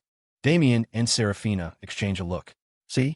Damien said, we found the reason Miller's so tired. Uffed, Serafina, no longer the pure innocent she once was, instantly got his dirty joke. Ahem, Damien cleared his throat, then whispered in her ear, Babe, how about I sleep in your room tonight? We shouldn't disturb Miller and Jules. That makes sense. Serafina, still trying to maintain a shred of modesty, pretended to think for a few seconds before nodding. Okay, let's go. They switched off the lights and slipped into the suite next door. In Leo's room, he was sleeping so soundly that he didn't even stir when Julianne slipped into the bed beside him. She'd done her nightly routine and changed into pajamas, but she didn't want to sleep alone. She'd gotten so used to being held by Leo that lying by herself in the sheets felt cold and unsettling. So, she'd come looking for him. How can he sleep so much? Julianne propped her head up with one hand and gently pinched Leo's nose with the other. Feeling his airway blocked, Leo's mouth fell open to breathe. She pinched his mouth shut. He went back to breathing through his nose. Uffed. She found it hilarious and let out a small laugh. She released him and, just like the night before, wrapped her arms and legs around his warm body. In his sleep, Leo rolled over, his arm draping across her neck. She took his hand and moved it to her waist. As she did, she felt the faint imprint of teeth on his palm, the mark she'd left that morning. I guess I bit him pretty hard. There's still a mark, and he didn't even say it hurt. I'll be gentler next time, she thought. Held in his arms, Julianne felt a profound sense of peace, and soon, she too drifted into sleep, a sweet smile on her lips. This was their life, a repeating cycle of ordinary days. It was a day as normal as any other, but Julianne was deeply content. An ordinary day with the person you love is never truly ordinary. Every insignificant little thing becomes magnificent because of love. Every moment becomes extraordinary because of their presence. Julianne loved to record these minute details in her novels, but Leo always said she was just padding the word count, that no reader wanted to read about the mundane daily life of a couple. Maybe he was right, but she believed that someday, someone would connect with her words. Maybe it would be right now, or maybe in some future moment, lying in bed with their own partner. They would suddenly remember a line from her book and begin to understand the importance of cherishing the now, and not wait until it's too late, full of regret. Just like that line from Eternal Sunshine of the Spotless Mind. What a loss to spend so much time with someone, only to find out that they're a stranger. Leo, will you leave me? Julianne murmured in her sleep. Leo remained soundly asleep, unable to answer her question. A few drops of blood trickled from his nose, unseen in the dark. If you won $1 million, what would you do with it? Leo had asked himself that question countless times. As a child, he wanted $1 million to buy a big house and tons of good food, to live happily ever after with his mom. Later, he wanted it to save his mother's life, to keep her with him. As he grew up, he wanted it to return home in glory, to show all the relatives who looked down on him that he could be someone. And after society had beaten him down, he just wanted $1 million to hide away in some anonymous town and live a quiet life, even if it was a lonely one. As long as he had money. People's desires change with each stage of life. Now, having millions in pocket money was no longer a dream. The material things that were once so out of reach were now his for the taking. Perhaps because it had all come so suddenly, so easily, the excitement had worn off, leaving him feeling numb. If you asked Leo now, if you won $1 million, what would you do with it? He would answer without hesitation, I don't want $1 million. I want love. So much love. The love of family, the love of friends, and the love of the one I adore. In all his time in this book world, his greatest joy wasn't the endless money, the fleet of luxury cars, or the lavish dinners. It was the things he had once longed for, the things he wished he could fix, the things he had been forced to lose. All of it, all the impossible dreams, had found their perfect resolution here. It was like the most beautiful dream imaginable. Once, staring at Julianne's shredded manuscript, he had felt lost, unsure why he was even writing. Now he was no longer lost. He had rediscovered his original purpose. His own life had been so bitter that he'd hoped that by watching his characters fix his regrets, his own dreams might be a little sweeter. Now he finally understood the 2 lines on Logan's note. Leo Miller, please think carefully about what kind of life you truly want. You can't change the past, but the future is yours to write. He wanted to glue back together the manuscript pages his parents had torn up and give them back to his younger self. He wanted a father who would support him unconditionally and a mother who was healthy and kind. He wanted to enjoy campus life with a group of friends who truly understood him. He wanted to go from being an overlooked nobody to a shining protagonist who could stand on any stage without fear. But most importantly, he wanted to eat endless meals with Julianne Hale, watch countless movies, travel to innumerable places, wish her good night every evening and good morning every dawn. He wanted to be with her for the rest of his life. But, drip, drip, 2 crimson drops of blood fell, blooming like ripples on the white porcelain of the bathroom sink. They were like shattered rubies, their warm, metallic sweetness breaking against the cold surface.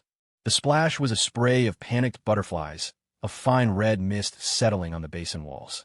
Liu lifted his head and looked at his reflection in the mirror. His face was pale, as if drained of all color.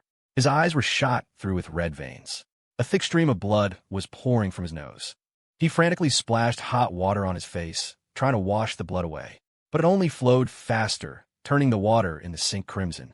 His hair was soaked. He was trapped in a red fog, with no escape. Gulp! He swallowed hard, his entire body beginning to tremble uncontrollably. He didn't know how long it took, but the nosebleed finally stopped. He was utterly exhausted, leaning on the sink and gasping for air. In the bedroom, Julianne was sleeping peacefully, but without Liu to anchor her. She was curled into a tight ball, like a child seeking security, a sleeping position identical to his own. Liu crept back to the bed. The moment he lay down, the sleeping Julianne latched onto him like a drowning person finding a lifeline. He gently wiped the fine beads of sweat from her forehead, then pressed a soft kiss there. "Silly girl," he whispered with a smile.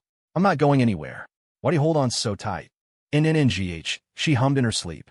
Liu wrapped his arms around her, fighting the nausea churning in his stomach, and fell back asleep. If this dream had to end, then he would face the worst of it with the best of himself. His life had been a mess before. What could possibly be worse than that? The sun rose. It was a new day. "Get up, you lazy pig. We have an 8 a.m. class." Julianne's voice pulled Liu from the depths of sleep. His eyes felt sore and heavy. He sat up in bed and stretched. Julianne stood beside the bed, her chatter a constant, urging him to get moving. "Come on, it's already 7:30. I don't want to go to school," Liu whined, acting like a kindergartner. Buffed, his childishness triggered a wave of maternal affection in Julianne. She reached out and stroked his head, her voice softening. "Get up, sweetie. We're going to be late." "No." He shook his head, wrapping his arms around her waist and leaning against her. "You have to promise me one thing first." "What is it?" "Kiss me. Just one kiss." "Yep, one kiss, and I'll get up." "Mwah." She bent down and planted a kiss on his forehead. "All right, up you go." "Nope, not good enough." "Now what?" "A real kiss." He puckered his lips. "Are you trying to negotiate?" She poked his forehead. "Don't push your luck. You have morning breath. I'm not kissing that." "My breath is fine," he protested. He cupped her face and pressed his lips firmly against hers. "See? Not stinky at all, right?" It's so gross." Julianne deliberately wiped her mouth. He kissed her again. She wiped her mouth again. He kissed her again. After a few rounds, Liu realized she was laughing. He'd been played. "Hey, you're messing with me." "How am I messing with you?" she asked, a smirk playing on her lips. "You're the one forcing kisses on me, and now you're playing the victim?" "I don't care. You were totally setting me up." "All right, just get up already, or we'll really be late," she said, poking his forehead again. "I'm changing. You go out first." "Oomph," she snorted, a wicked glint in her eye. "I've seen everything there is to see on you. What's there to be shy about? Just get out." Fine. She left the room, closing the door behind her. Only then did Liu slowly drag himself out of bed.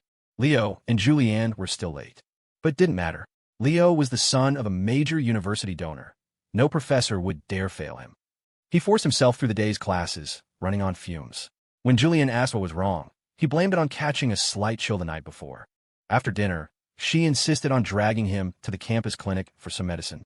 But Liu waved it off, saying he felt fine and had a big student government meeting he couldn't be late for.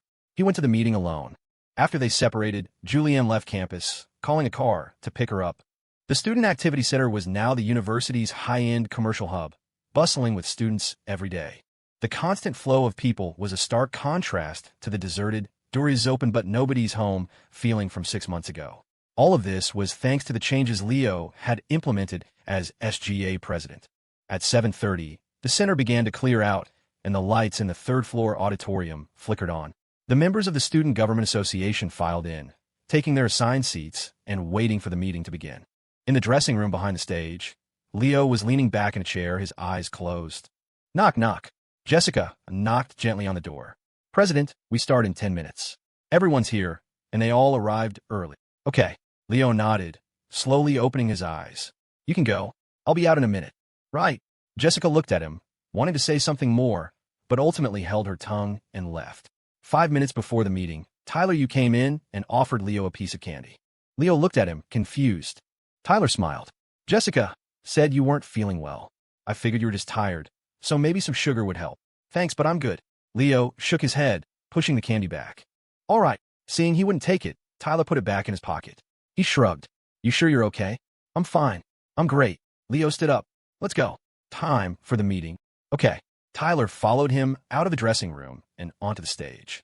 The moment Leo stepped up to the podium, his entire demeanor changed. His energy shifted, and he was once again the confident leader. Good evening, everyone. I'm Leo Miller. Clap, clap, clap. The words had barely left his mouth before the hall erupted in thunderous applause.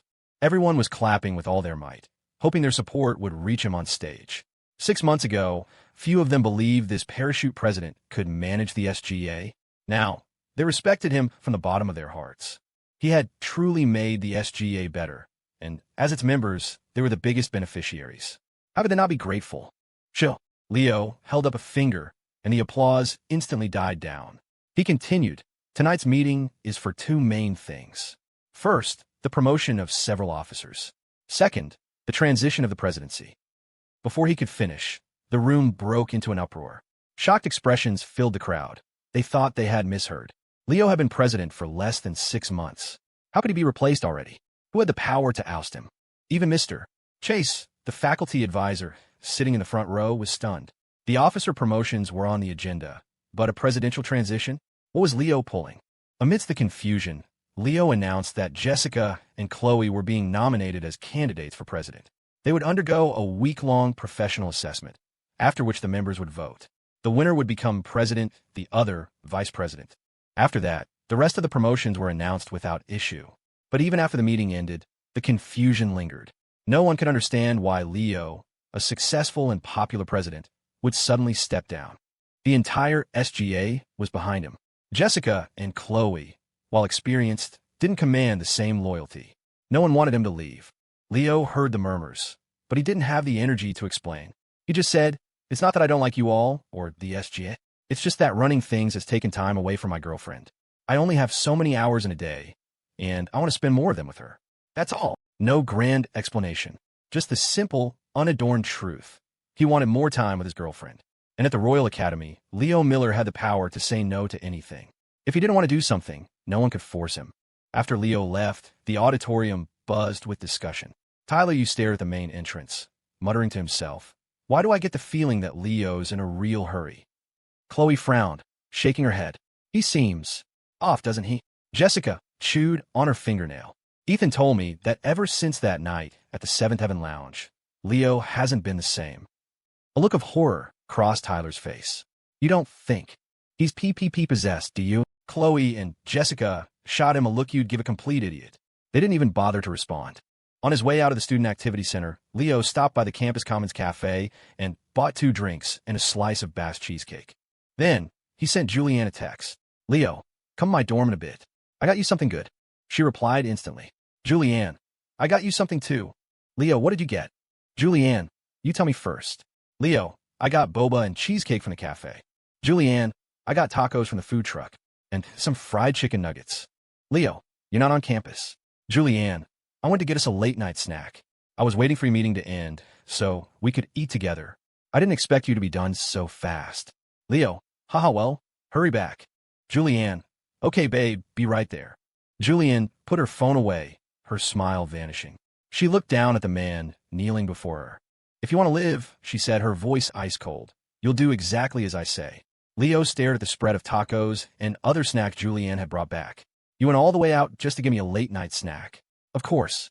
I saw you barely ate anything tonight, and I was worried you'd be hungry after your meeting. She put her hands on her hips, her proud expression practically screaming, see, aren't I the most thoughtful girlfriend ever? Leo chuckled and reached out to pinch her cheek. Why are you so cute? Cute. Julianne's brow furrowed. Shouldn't you be calling me thoughtful? Cute and thoughtful, he quickly amended. That's better. She nodded, satisfied, and opened up the bag of tacos. They were still steaming, clearly fresh off the grill. I came right back as soon as I bought them. I was afraid they'd get cold and not taste as good. She picked up a carne asada taco and held it to his lips. Here, try it. Is it good? Delicious. Leo chewed for a moment, the flavor oddly familiar. Where did you get these? I feel like I've had them before. It's that taco truck I took you to for the first time, remember? Oh, right. I remember now. Leo nodded eagerly. Why'd you go so far just for tacos? Of course, he hadn't forgotten that taco truck. That was the night Julianne had gotten drunk and kissed him, a fact she was still blissfully unaware of, but one Leo would remember for the rest of his life. I was just suddenly craving it, so I went. She smiled. What? You don't like their tacos? I love them. They're delicious. Here, you try this. He nodded, finishing his taco in a few bites. He pulled the drinks he'd bought from the cafe out of a bag, thoughtfully poking a straw into one before handing it to her. It's a new thing they developed, a light jasmine green tea boba, reduced sugar. And the Basque cheesecake is amazing. You'll love it. He opened the cake box and presented it to her. Lily, buy me so many sweets this late at night. You have ulterior motives, don't you? She crossed her arms, eyeing him. Fess up. Are you trying to fatten me up and make me ugly? Leo laughed, shaking his head.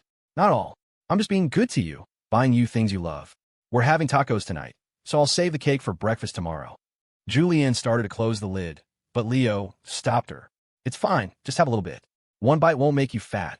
You've said that to me countless times. She pinched the flesh at her waist, beginning to list his crimes. It's because you're always saying, just one bite is fine, that I've gotten fatter and fatter. My figure is ruined. No, it's not. Your figure is top tier right now. He scooped up a bite of cake with a small spoon and held it to her lips. Come on, eat up. One bite won't hurt. You and your sweet talk, humph. Though she protested, she still ate the cake he offered. Who could resist a soft, sweet little cake? Good girl. My baby is the best. He reached out and stroked her head, praising her gently. The praise made Julianne blush. She couldn't handle it. Away from Leo, who else would ever baby her like this? Click. Damien and Serafina happened to walk in at that exact moment, catching them in the act. Damien froze, unsure what to say. Serafina was quicker on the uptake. She tugged on Damien's sleeve. I just remembered I left my makeup bag in your car. I'll go down with you to get it. Damien turned to flee the scene with her, but Leo and Julianne called them back. Don't go, your timing is perfect. Leo shouted, come help us eat this late-night snack. Julianne added at the same time.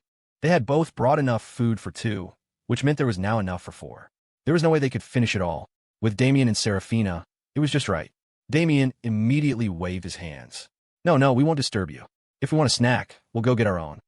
It's fine, you can just take some to your room next door. Leo was already starting to pack up food for them. Damien and Serafina exchanged a glance, then nodded. Oh, well, okay then. They didn't have a container for the cake, so besides that, Leo split all the food on the table in half for them, giving them one of the boba teas as well. He and Julianne could just share one cup. She'd never finish a whole one by herself anyway. After the food was divided, Damien and Serafina quickly escaped to the room next door. When they'd first moved into the adjacent suites this semester, the two couples had kept to their own rooms, never crossing over at night. But somewhere along the line, Leo and Damien's suite had become Leo and Julianne's, and Serafina and Julianne's suite had become Serafina and Damien's. The four of them had somehow ended up in a co-ed living situation. Not that there was anything wrong with it. If you were trying to live with your girlfriend, why go to all the trouble of moving her into the room next door? After Damien and Serafina left, Leo and Julianne went back to being lovey-dovey. They finished their snack, washed up, and went to bed. The moment they lay down, Julianne wrapped herself around Leo like a koala. Ahem. Leo, unable to breathe, asked with a pained laugh. I'm not going to run away. Why do you have to hold me so tightly every night? Julianne mumbled. I can't sleep if I don't. Why not? Are you afraid of ghosts? No. She shook her head. I'm afraid you'll run away. You're talking nonsense. He poked her forehead. Silly. I'll loosen up a bit. Like this. Is that okay? Yes, I can finally breathe. He said, half joking. You strangle me so tight every night, I have nightmares about being dragged into the water by a giant octopus. Julianne laughed, patting his chest. An octopus is so ugly. Can't you imagine something better? So tonight, I should dream about 8 beautiful women holding me and not letting me go. Get lost, she said with a playful pout. In that case, you can stick with the octopus. Ha ha, Jules. Let's go on a trip together. HM? When? This weekend. Where to? I don't know. Where do you want to go? I don't know either. How about? She paused. We go next weekend instead. Let's go this weekend. If you don't know where, I'll pick the place. Why the rush? It's not. It's just, I've been in Ethelberg too long. I want to get out and see something new. All right. Julianne rested her head on his shoulder. I'll go wherever you want to go. Yeah. In the darkness of the room, two pairs of eyes shone brightly. Neither of them was asleep, and neither spoke. They both had things weighing on their minds. The next morning, Leo had decided where they would go for their weekend trip, Southern California. Last night, he'd had a long, vivid dream. He dreamed he wasn't rich. He dreamed he'd gotten into USC. He dreamed of a college life without Julianne by his side. And he dreamed he'd become an unknown novelist. It was strange. The dream was so real, it felt less like a dream and more like a memory. It was so real that Leo found himself asking, have I lost my memory? So, he wanted to go to SoCal. He wanted to see the places from his dream. The first thing he did upon waking was tell Julianne his plan. She didn't ask why. She just nodded without hesitation. Okay, if you want to go, let's go. Great. I'll plan everything. Leo shot up from the bed, buzzing with excitement. This is our first real trip together. I have to plan it perfectly. Seeing him so happy, like a little kid, Julianne couldn't help but smile. Don't get so excited you can't sleep for the next few nights, she teased. Leo shook his head. It's not that big a deal. I'm not a child. Ha ha ha, good. I'm gonna go wash up. Okay, go ahead. Leaning against the headboard, Julianne watched him leave, a faint trace of worry in her eyes. Ring, ring, ring. The moment Leo left the room, her phone started ringing. Walking into the bathroom, Leo was halfway through washing his face when he froze. He stared at the faint set of marks on the side of his hand and fell into a deep thought. What is this mark? It looks like a bite mark. So whose teeth are these? Did someone bite me? He racked his brain, and then it came back to him. 2 mornings ago, Julianne had bitten his hand because he had nipped her foot. In that instant, a terrifying realization washed over him. He had to struggle to remember something that had happened just 2 days ago. He gently traced the faint imprint of her teeth with his other hand, and both of his hands began to tremble uncontrollably. How is that possible? Why hasn't a 2-day-old bite mark faded? She didn't even break the skin. A strange, formless fear began to rise within him. He frantically pulled out his phone and opened his notes app. It was completely blank. Next, he opened his writing software. It required a password to log in. Thankfully, he still remembered it. Leo quickly scrolled through the book he had written, desperately trying to piece together his lost memories. But they were like a shattered puzzle. No matter how he tried, he couldn't form a complete picture. And worse, false fragments of memory were corrupting what was left of the original. After several minutes, he was utterly confused. So, is the novel my real memory, or is the life of this young Master Miller the real one? Am I really in a book? Who am I? What am I supposed to be doing? As he thought, a familiar warmth welled up in his sinuses, accompanied by a metallic, rusty smell. Plip, plip. Dark red blood dripped onto the bathroom counter. The splatters looked like writhing, black red worms, coalescing back into drops before sliding into the drain. Leo stared at his reflection, and in a daze, he saw himself from 2 nights ago. The scene was so familiar, as if he had just lived it. He violently wiped the blood from his nose, then filled the sink with cold water and plunged his face into it. Gurgle, gurgle. The shock of the cold water on his skin made him snap back to his senses. He held his face submerged for a full minute before yanking his head up, gasping for air. Huh. Staring at his own disheveled, soaking wet reflection, Leo's eyes were filled with confusion. Do I have to leave this world once I've saved the villainess? Is the world's backlash coming this fast? As he pondered these questions, a sharp pain pierced his chest. He clutched it, his throat suddenly feeling as if it were being squeezed shut. The very real sensation of suffocation filled him with terror. After a dozen seconds, the moment he stopped thinking about those 2 questions, the feeling of death began to recede. He leaned against the sink, once again gasping for breath. Lee, you've been in there for almost 20 minutes. Why aren't you out yet? Julianne's voice pulled him back to reality. I was just on the toilet. I'll be right out, he called back vaguely, turning on the faucet to finish washing up. A minute later, he emerged from the bathroom, acting as if nothing had happened. A guy only needed a minute to get ready. If he was running late for an 8 a.m. class, he could do it even faster. Babe, I have to tell you something. Julianne was standing outside the door, gripping her phone. Her eyes were wide with a mixture of excitement and disbelief. I have it. Huh. Leo's eyes nearly popped out of his head. You have what? What are you talking about? Don't scare me. I got a full-site feature. Julianne held up her phone, displaying a message from the author dashboard. My editor just called me. The company loves my book. They want to cultivate me to be the new face of female-oriented fiction on StoryForge, to build an IP starting with this book. At first, I thought it was a scam call, but then I checked my dashboard, and it's real. Am I really going to be a famous author? This is like a dream. It had all happened so suddenly, so fantastically.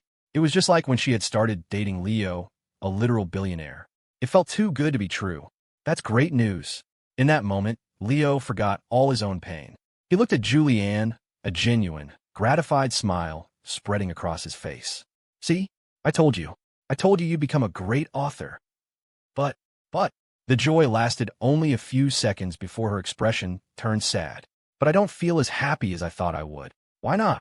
They say extreme joy leads to sorrow. This good luck came too suddenly. It's not sudden at all. Leo cut her off. Your book is amazing. Being chosen was inevitable. You don't need to doubt yourself. Really. His gaze was sincere, his smile pure. But in his heart, he knew the truth. This was the book world accelerating the plot. Just like his memories were disappearing faster and faster. The day he successfully saved the tragic villainess would be the day he died. But he didn't regret it. He wasn't sad. In fact, he felt an indescribable sense of joy and release. Since he was the one who had caused Julianne's tragic life in the first place, then it was only right to trade his own suffering for her perfect one. He just hoped that when she found out the truth, she wouldn't blame him.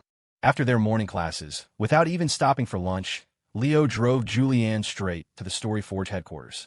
It was located in Ethelberg City, a 20-minute drive from campus without traffic. When they arrived, the editor assigned to handle Julianne's contract was already waiting downstairs. Her name was Mandy, a woman in her mid-20s wearing a professional suit and thick-framed glasses. She did a double-take when she saw Julianne step out of the luxury car.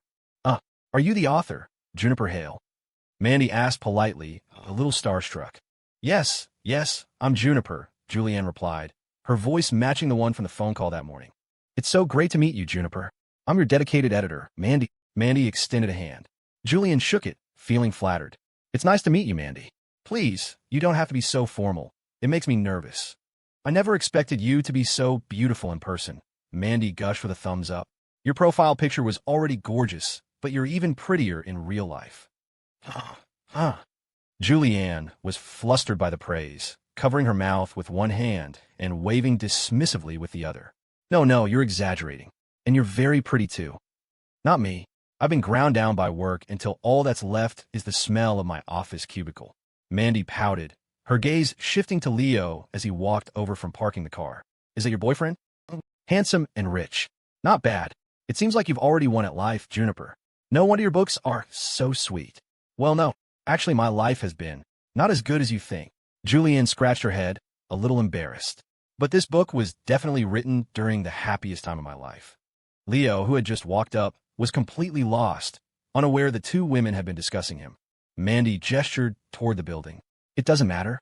After you sign an exclusive contract with us, things will get even better. Shall we go upstairs and discuss the details?" She gave a slight bow, inviting them in.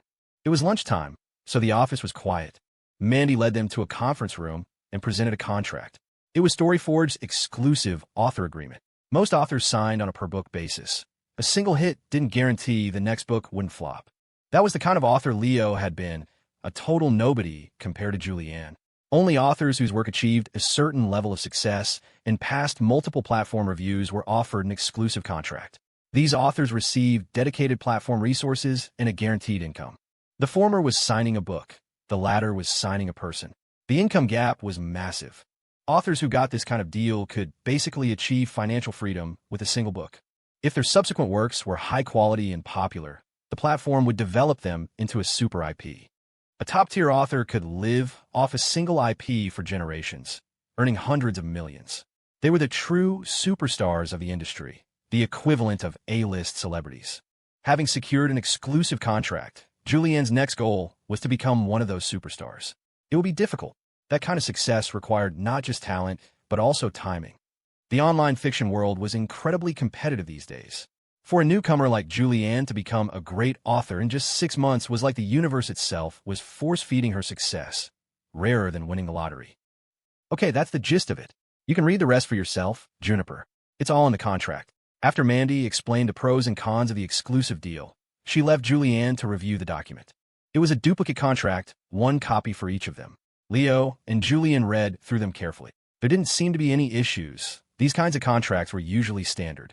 But Julianne, ever cautious, read both copies from start to finish and asked about a few clauses she didn't understand. Only after confirming everything was in order did she finally sign her name. Juniper Hale, we're thrilled to have you with our company. From now on, I'll be your dedicated editor. Please accept my friend request on the app later. If you have any questions about your work or the platform, you can ask me anytime. That's it. Julianne clutched the paper contract in her hand. It still didn't feel real. A strange emptiness settled in her heart, the kind that comes after a dream is suddenly fulfilled. Mandy smiled. Yes, that's it. If you have time this afternoon, we could do a feature interview. We'll put it in next week's author spotlight. I don't think I can today. I have classes this afternoon. Maybe another time. No problem. We can do the interview over the phone. Oh, that works. The phone is more convenient. Great, we'll do that then. You should see a notification about your author rank promotion on your dashboard soon. Be sure to check it. Okay, thank you. Julian got back into the passenger seat, and the car sped away. Inside, Leo kept his hands on the wheel, his eyes fixed on the road ahead. Julianne, beside him, read the contract over and over, refreshing her author account again and again. Her author tag had changed from LV5 to StoryForge Select Author. It was official. At that moment, she was so excited she wanted to throw her arms around Leo and kiss him senseless, but he was driving. She couldn't distract him. So, she suppressed her elation. It wasn't until they were back at the university, back in their dorm room, that she finally launched herself at him, wrapping her legs around his waist and shouting with glee. Leo, I'm really a great author. I'm a great author. Yes, you are, Julianne Hale, you great author. Leo tilted his head back, laughing and cheering with her, all while carefully supporting her waist to make sure she didn't fall. Julianne was completely oblivious. At that moment, Leo was holding himself up with the last dregs of his willpower. As he held her, his legs trembled, his knuckles white from the strain. He could taste blood in the back of his throat, and his organs felt as if they were being twisted and crushed by an invisible hand. He was like a vintage car that looked pristine on the outside, but whose engine was shot, ready to stall out and die at any moment. She looked down at him, at his smile that was still as bright as the morning sun, at the golden light tracing his brow, at the flecks of starlight in his eyes, at the thin lips that always held a hint of roguish charm. Her heart hammered against her ribs, her fingertips nearly digging into the contract paper. All she wanted was to hold that face, to pour all her heartache and love into the warmth of a kiss. Swish! Suddenly, she threw her arms up, sending the cumbersome contract flying. The white papers scattered like startled doves, fluttering in the afternoon sun that streamed through the window. It was like a grand, silent snowfall, burying all the words left unsaid.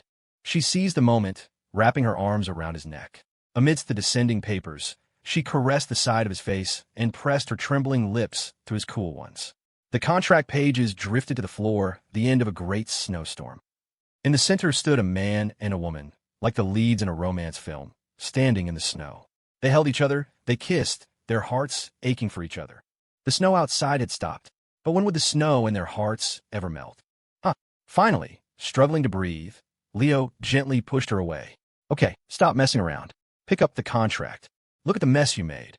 He bent down and started gathering the papers from the floor. Julianne grinned, a sweet, foolish laugh, and knelt to help him. The scene felt familiar. That's right. She remembered. That night, under the streetlights in the projects, she had been just like this, picking up the manuscript pages the wind had scattered.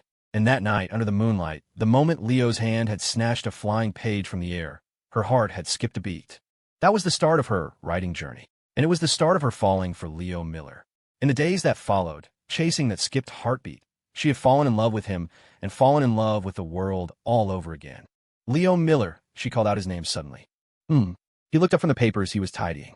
Julianne's face was streaked with tears. She hadn't even realized she was crying. Her voice was thick with emotion. September 26th, 2024, 8:51 p.m. What about it? He asked, confused. That's the exact moment you stole a beat of my heart. Her words echoed, and Leo's mind flashed back to that night in the projects, helping her pick up the manuscript pages, though the memory was fragmented. He smiled, holding out the stack of contract papers to her. It was just like that night, when he had returned her manuscript. 6 months had passed. It felt like everything had changed, and yet nothing had. You're a great author now, he said. Don't go losing your manuscript again. Puffed. Julian burst out laughing through her tears, which now tasted sweet. She nodded. Okay, I promise I won't lose it again. She took the contract from his hands, and just as she was about to embrace him, she lunged into empty air. Before her eyes, Leo's own eyes fluttered shut, and his body went rigid, falling straight backward. Thud! Leo! Leo! Leo, what's wrong? Miller? Miller, why did he pass out? Don't just stand there. Get him on your back. Take him to the clinic. Damien and Serafina, in the suite next door, heard Julianne scream and burst in. Damien hoisted Leo onto his back and sprinted for the campus clinic. Julianne and Serafina ran right behind him, not even stopping to close the door. The exclusive contract, not yet fully collected, was once again scattered across the floor by the wind from the open door. It's nothing serious. He skipped lunch and then ran around all afternoon. It's just low blood sugar. Fainting is a normal symptom. I'll give him a glucose drip, and when he wakes up, make sure he eats something. In the campus clinic, the doctor, after examining Leo and listening to Julianne's explanation, quickly diagnosed him with hypoglycemia. It made sense. Besides low blood sugar, what other reason would a healthy young man have for suddenly collapsing? After all, if the top hospitals in the country with the most advanced medical equipment couldn't find what was wrong with Leo, you couldn't expect a campus doctor to. Halfway through the glucose drip, Leo did wake up. He was dazed as the doctor explained that he had fainted from low blood sugar. A few seconds later, Julianne rushed into the room. She was overcome with guilt. I'm so sorry, Lily.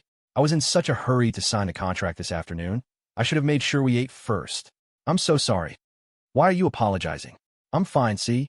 I'm perfectly fine. Leo smiled and shook his head, gently wiping the tears from the corners of her eyes. Damien and Serafina walked in then. Seeing that Leo was okay, they both relaxed. Damien said, half joking, I never knew you had low blood sugar, Miller. And it can flare up, too. Looks like you and my chronic stomach problems are in the same boat. Leo didn't know whether to laugh or cry. I'm lying in a medical bed, and you're still making fun of me? You know the rules. Good friends are for making fun of, Damien said, clapping him on the shoulder. Get lost. Leo shot him a look. All right. We're glad you're okay. We won't interrupt your private time. We're heading out, Damien said, grabbing Serafina's hand to leave. Halfway to the door, he seemed to remember something and glanced back at the campus doctor sitting at his desk. The doctor looked back at him. What? I'm on the clock. I can't leave. Just come on. Damien walked over and dragged the doctor out of the room with him. Now, they were truly alone. Leo looked at Julianne and said nothing. He didn't know what to say. His mind felt increasingly sluggish. Julianne said, I brought some food back from the cafeteria. Let me feed you. It's okay. I can eat by myself. Don't move. I'm feeding you. I am MPH. Julian didn't give him a chance to refuse, stuffing a piece of chicken straight into his mouth.